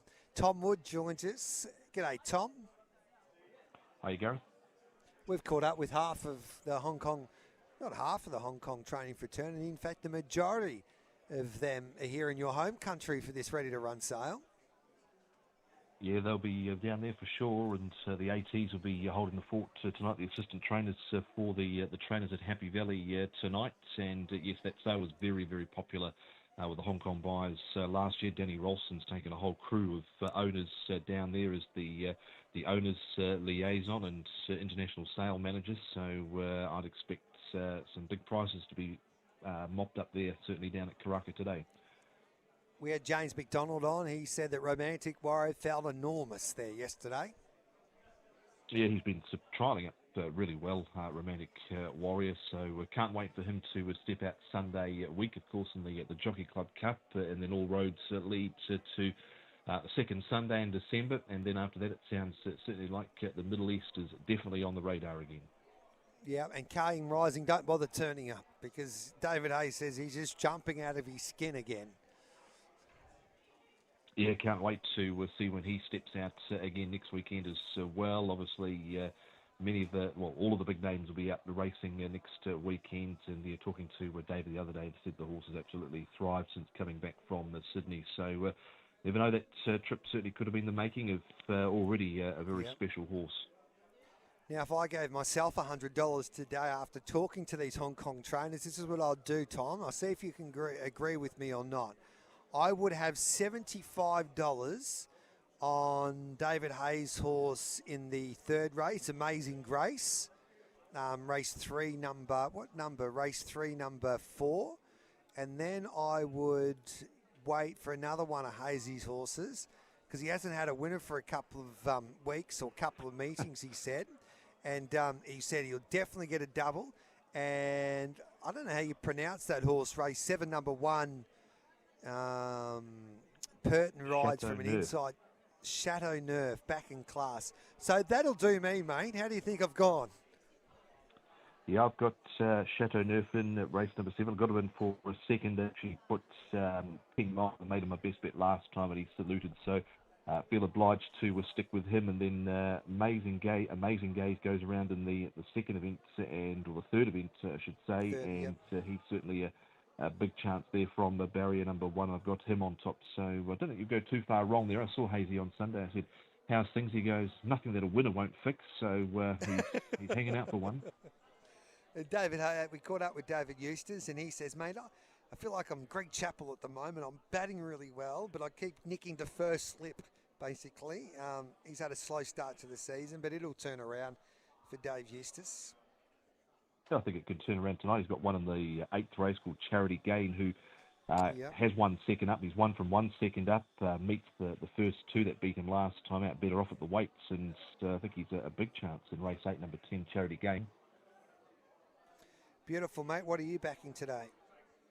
Yeah, so Charity Gain, race 8, number 10. He's the next best. The overall best is a J-Mac runner, race 5, number 7, Star Figure, who was short on room against the rail last time out. Jamie Richards trains him, gets his chance here, so he's race 5, number 7, Star Figure. Race 8, horse 10, Charity Gain, I just mentioned, 1 from 1 second up. And race 6, number 9, Proud Box. This horse for Hugh Bowman and Chris. So Chris needs a change of luck as well. He's had, through the season so far, 11 seconds and only 5 winners. So he's looking for a change of luck as Chris. And this horse here ran well first up, caught wide last start, coming to Happy Valley from a low draw Bowman ride. So race number 6, number 9, Proud Box. We're not going to sleep tonight because J-Mac said that was his best ride. He reckons he can get a winner for Jamie Richards, Star Figure. And you're tipping on top as well, race 5, number 7. We don't make money tonight at Happy Valley. We never will, Tom. No, and you'll be up late with that 5-hour time difference too. Yeah, I know. I won't sleep. Good on you, brother. Thanks for that. See you, Gareth. There's Tom Wood there. The APG Vicbred Series Finals, November 22 at Melton. Darren Carroll at Mildura likes race 4, number 8, Smash It. Race 5, number 5, Leicester. And at Bendigo, the smart Sweet Nicky Lou, race 5, number 4, and race 7, number 6, Myrtle May. And Harness Racing New South Wales, the home of the Carnival of Cups, where Australian music royalty meets quality harness racing action. Amanda Rando likes race 1, number 9, Shear the Devil, race 2, number 3, Crunchy Diva, and race 4, number 10, Faye Irene. Don't go anywhere. We've got an extended giddy up from 12 o'clock. It's a special Facing the Breeze, thanks to Garrett's Horse and Hound, as we relive a magical day for Australian harness racing there at Addington yesterday, with Kingman taking out the New Zealand Trotting Cup, and Gus, the Queenslander, the Queensland trotter, taking out the Dominion Handicap. But straight after the news, it's the weekly chase as we talk greyhounds for the final half an hour. Georgie Ferrugia and Jason Adams to join me.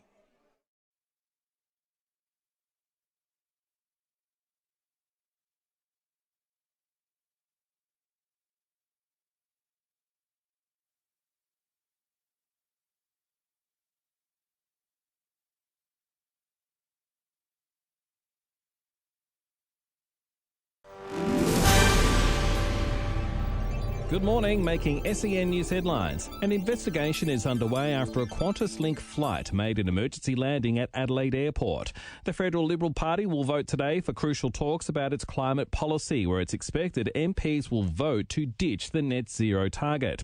A new survey has found live music as the world's top form of entertainment, outranking sports and movies. The Melbourne Cup Carnival was the highest attended since 2018, and tickets for the Beach Volleyball World Championships that get underway in Adelaide on Friday are available at Ticketek. Coming up next, SEN Sport. In US basketball, Dallas Mavericks general manager Nico Harrison has been shown the door 9 months after choosing to trade Luka Doncic. Staying on NBA, 6 matches on today, the first 2 on the card, tipping off soon. The Nets and the Raptors, and the Knicks hosting the Grizzlies. And tonight in the WBBL, the Brisbane Heat take on the Perth Scorchers. Last night, the Renegades defeated Sydney Thunder.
Country meets Caulfield for the CF All Stakes. Group 1 racing and family fun. November 15. Tickets at Ticketek. Live across Australia on SEN Track. Giddy up with Gareth Hall. Welcome back to Giddy Up. It's 11:33. Straight after this next break, it's the weekly chase. We'll concentrate on the Top Gun, the shootout, which is coming up this Friday. The fields are out, of course, later on this morning. And the last round of the Preludes as well for the Melbourne Cup. The Melbourne Cup heats are just around the corner. So Jason Adams and Georgie Ferrugia to join me next.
Country meets Caulfield for the CF Stakes. Group 1 racing and family fun. November 15.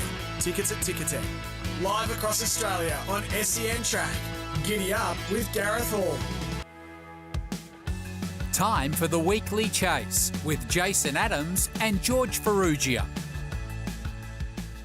What a Saturday night. It was a wet night there at the Meadows, but we had some terrific racing at Group 1 level. Let's welcome in the Weekly Chase team. Jason Adams, hello to you. Hello, G. Great to be here after what was a big night, as you said, and some good results off the back of it too. The 7th highest Victorian meeting in terms of turnover that this code's seen. So it was one to certainly celebrate. Unbelievable.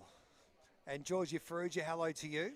Hello, mate. You'd be very excited, wouldn't you? Your dog traumatised his racing at the Meadows tonight. Did you know that? Yeah, I know. He'll be winning too on his way to the Melbourne Cup. Tonight or the Melbourne Cup, G? Well, he'll be winning both. I've got no doubt about that. So that, just back with those figures, unbelievable really on the back of a successful Flemington Carnival. But so the 7th in history, is that right? Yeah, that's right. So that's Victorian only. We don't have national figures, but Victoria certainly makes up for a lot of the national records. So, yeah, no secret that it's been a good run of Saturdays in terms of favourites winning in the afternoon, wherever that may be. But I think still a good reflection on, I guess, putting the sport on the pedestal, being on racing.com and wherever you may be tuning in to get that result on Saturday night. It's a great start to the Dream Chasers Festival. What was the highlight for you, Georgie, there on Saturday with the 3 Group 1s? Yeah, we spoke about this on Monday, didn't we, Gareth? Where I thought without a trace, just she's always been an absolute star, but for her to do what she did, jumping to the front and being as dominant as she did in the time she ran, Gareth, I think we've got a new queen. There's been reports during the week that Ethanol Water is close to retirement. She's in on Thursday and we'll go for the Bold Trees, but we might not see much of her after that. So I'm tipping that there's clear air for Without a Trace to really dominate the staying ranks if she can stay injury-free. So she was the highlight for me. The emotion showed from the Prosciutto family and the Pulio family post-race was outstanding. And Jace, you nearly got it right with the Top Gun sprinting field. Well, almost. Slick Splits was, of course, a reserve that went in, but he was very good. And look, I went through the data yesterday, and it was just screamed to me like it was a missed opportunity for a lot of greyhounds in that field, because the time to the first 20 metres in that race, it wasn't up to a lot of the other races. So for a dog like Mally Beauty from box 1, who didn't get the start right at all, she could have easily speared to the front, but it just wasn't her night, and Slick Splits was the one there ready to capitalise. So he was superb, and it was a great addition to Top Gun. Gareth, if you had a spot well right done, now... Georgie. Well done, Georgie. I've got to give you some applaudance because this was your dog. Yeah, look, and it doesn't mean that the selectors got it wrong. I mean, I would have thought the selectors would have known that he was capable of winning the race. It was just the way that they adjudicated. But Gareth, right now, he'd be the first pick for you of the greyhounds remaining for the Phoenix? This one here? Slick Splits, Yeah, I know. Right now, if I had to pick one? Yeah. Or can I wait? Yeah, no, right now. Probably would. Yeah, you probably would. Yeah. It's going to be an interesting couple of weeks. For the Phoenix? Oh, I don't know. It is, isn't it? Like recency bias at play here. I think there's a lot of dogs in the same company as what he is. What would you do, Jace? Well, I'm a bit different at the moment when it comes to selecting a greyhound for the Phoenix. I'm really biased towards selecting one with early speed. You want to give yourself the best chance. And we saw one on Saturday night called Sharapova Star. She consistently gets the start right. I mean, do you want a fast dog that might or might not lead a Phoenix field? I'd lean towards one you want to be in front. And Sharapova Star can do that. And speaking Without a Trace, Peter Prosciutto's got another greyhound, George, who won at the Meadows last Wednesday night. Is it off the chart? He ran second after going 17.46, nearly breaking the sectional record. So Peter Prosciutto has big raps on this boy. Don't worry about him weakening last week. He will bounce back in a big way soon. Yeah. I mean, he still ran 29.70 odd, didn't he? So, yeah. Yeah. Yeah. Hey, Georgie, has Dewana Star got a slot in the Phoenix? No, not yet, but how impressive was he last night? That's my dog. That's my dog, Dewana Star. That's one I'll be choosing right now. So you're happy to be with a dog, G, who hasn't had a start over 500 metres? 100%. Bit of X factor. You know me. I prefer like 7 out of 8, isn't it? Smash the clock there at Warragul. What price? $13 with Bet365. So someone agrees with me, Jason. Keeping Obviously, it's a bit tight in the market for a dog like that. The other thing I'll say about Slick Splits is I know he went 5.12, Jason, but he's can be a 5.05 early dog. For sure. So he'd still be. Sharapova Star was outstanding on Saturday, wasn't she? I mean, that was a good field. She beat Tim Zhu and the like. Yeah. I mean, it was fantastic. So she's consistently good early. So if you're looking for that, and even Jace, like the first prize is $1 million, but there's some good prize money for second and third. And if you get a greyhound that's going to lead by 3 lengths, you're giving yourself a good chance for a return. Yeah, 100%. There's a lot of slot holders out there, Gareth, waiting for a night like Melbourne Cup heats to really get a better gauge on who's flying at this point in time. But I tell you what, this Friday night we're going to learn plenty as well, because we've got the shootout, we've got the Laurels, and there's a heap of Melbourne Cup preludes in a card that is just got. There's no weak races on Friday night's cards. No. So from a Phoenix point of view, we'll be certainly talking about some of these off the back of the meeting this Friday, I reckon. Did we get any feedback with our shootout talk last week, Jason? Not really, no. And our thoughts probably don't change going into Friday either. I mean, the field is Kenya Tornado, Colac Kid, Barefoot Zulu, Kenya Ponga, who are all fast dogs. But I mean, to our point last week, we've got a greyhound like Tim Zhu as a reserve, who through the middle part of the year was the biggest powerhouse in Australia.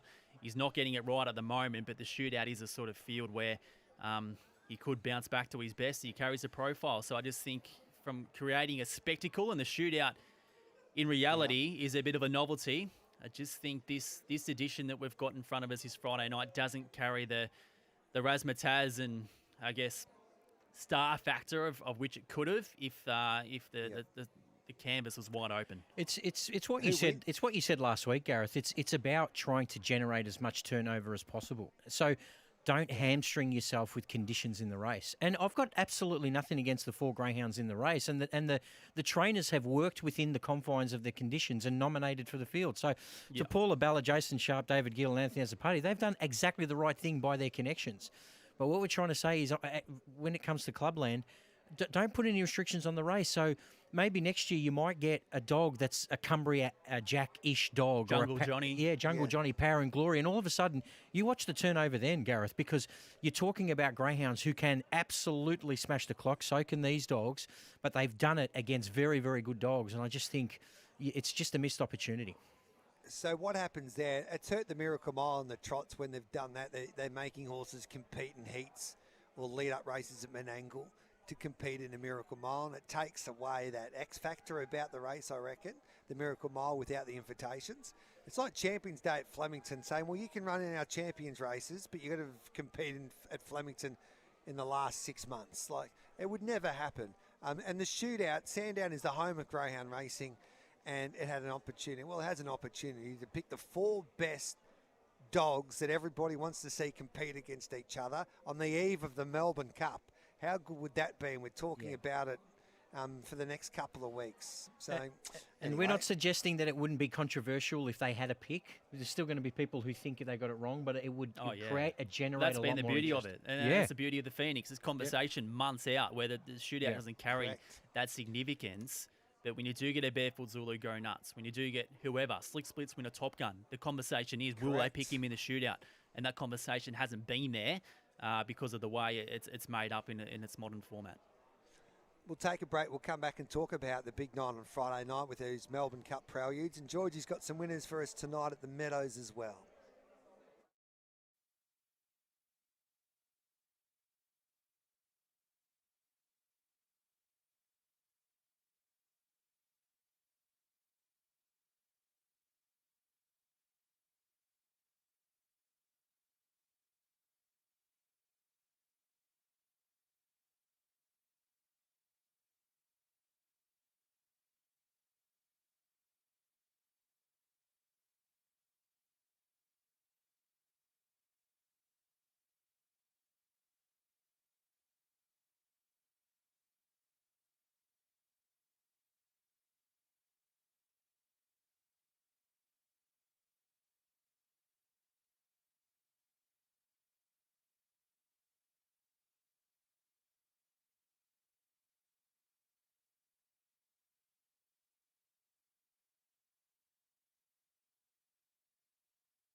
Country meets Caulfield for the CF Stakes. Group 1 racing and family fun. November 15. Tickets at Ticketek. Live across Australia on SEN Track. Giddy up with Gareth Hall. Welcome back. This is Giddy Up this Wednesday morning. It's the weekly chase with Georgie Fruger and Jason Adams as we talk some greyhound racing. Great to have your company. Jace, what a night of preludes there on Friday night. All of the big guns are turning up. The Top Gun champ will be there, Slick Splits. So it's a terrific night of greyhound racing plus Barefoot Zulu. As we just mentioned before, he's the $1.80 favourite for the shootout at the moment. Yeah, it's a great card, and Georgie and I were speaking about it off air. I mean, every single race on this Sandown card Friday night has interest. Even you get to the last race, which is the week one on the program, and you've still got the likes of Paul Reich jumping from box one. So this is a ripping card. And look, we've spoken about the shootout. Now, George, let's speak about the race. And as G mentioned, Barefoot Zulu is the favourite. Is it as simple as him being the fastest dog here, arriving in this race at the right time and just getting the job done? It seems that way, doesn't it? It does. I mean, Colac Kid is the one with the experience at the highest level, and should be able to handle this type of field. Obviously, Kenya Tornado and Kenya Ponga have got big futures, but they're racing against two greyhounds who are more experienced. And I think Colac Kid, we've seen him go low 5 seconds early. Will he lead the race, Jace? And then will Barefoot Zulu get a camp on him? And where will the other two sit? That's where I'm sort of leaning towards. Yeah, look, I'm not sold that Colac Kid's going to maintain this early speed that he showed through that Cranbourne Cup series. So, yeah, I'd be leaning towards a room of Barefoot Zulu and him going forward. And, I mean, as much as I've taken him on in recent weeks, this is a format where you think he'd find his strongest work and be best fit. So he's going to be hard to beat. G, and, of course, the other feature race is the Laurels. Yes. Not sure if you've got that market in front of you, but Zipper on time was absolutely sensational in her heat.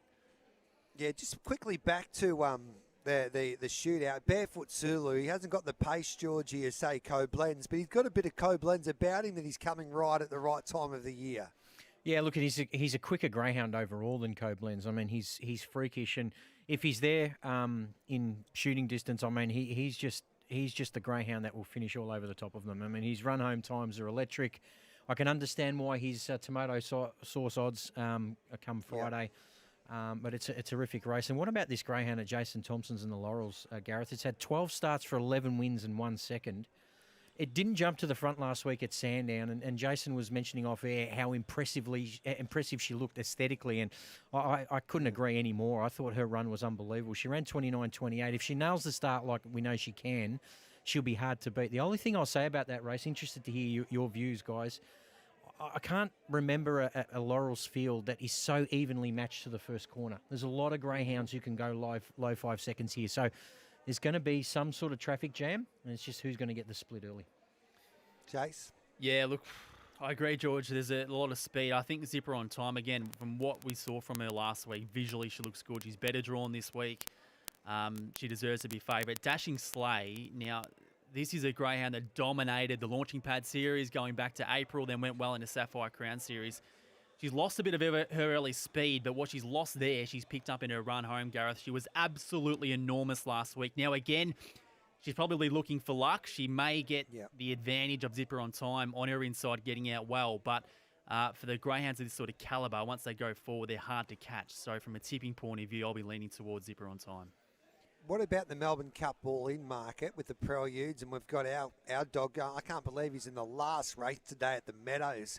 There wouldn't be too many Melbourne Cup preparations like that going to the Meadows on a Wednesday night. He's $1.20, of course, traumatised. He's at $26 with Bet365. Is there any value in any of any of these dogs in this Melbourne Cup market, George?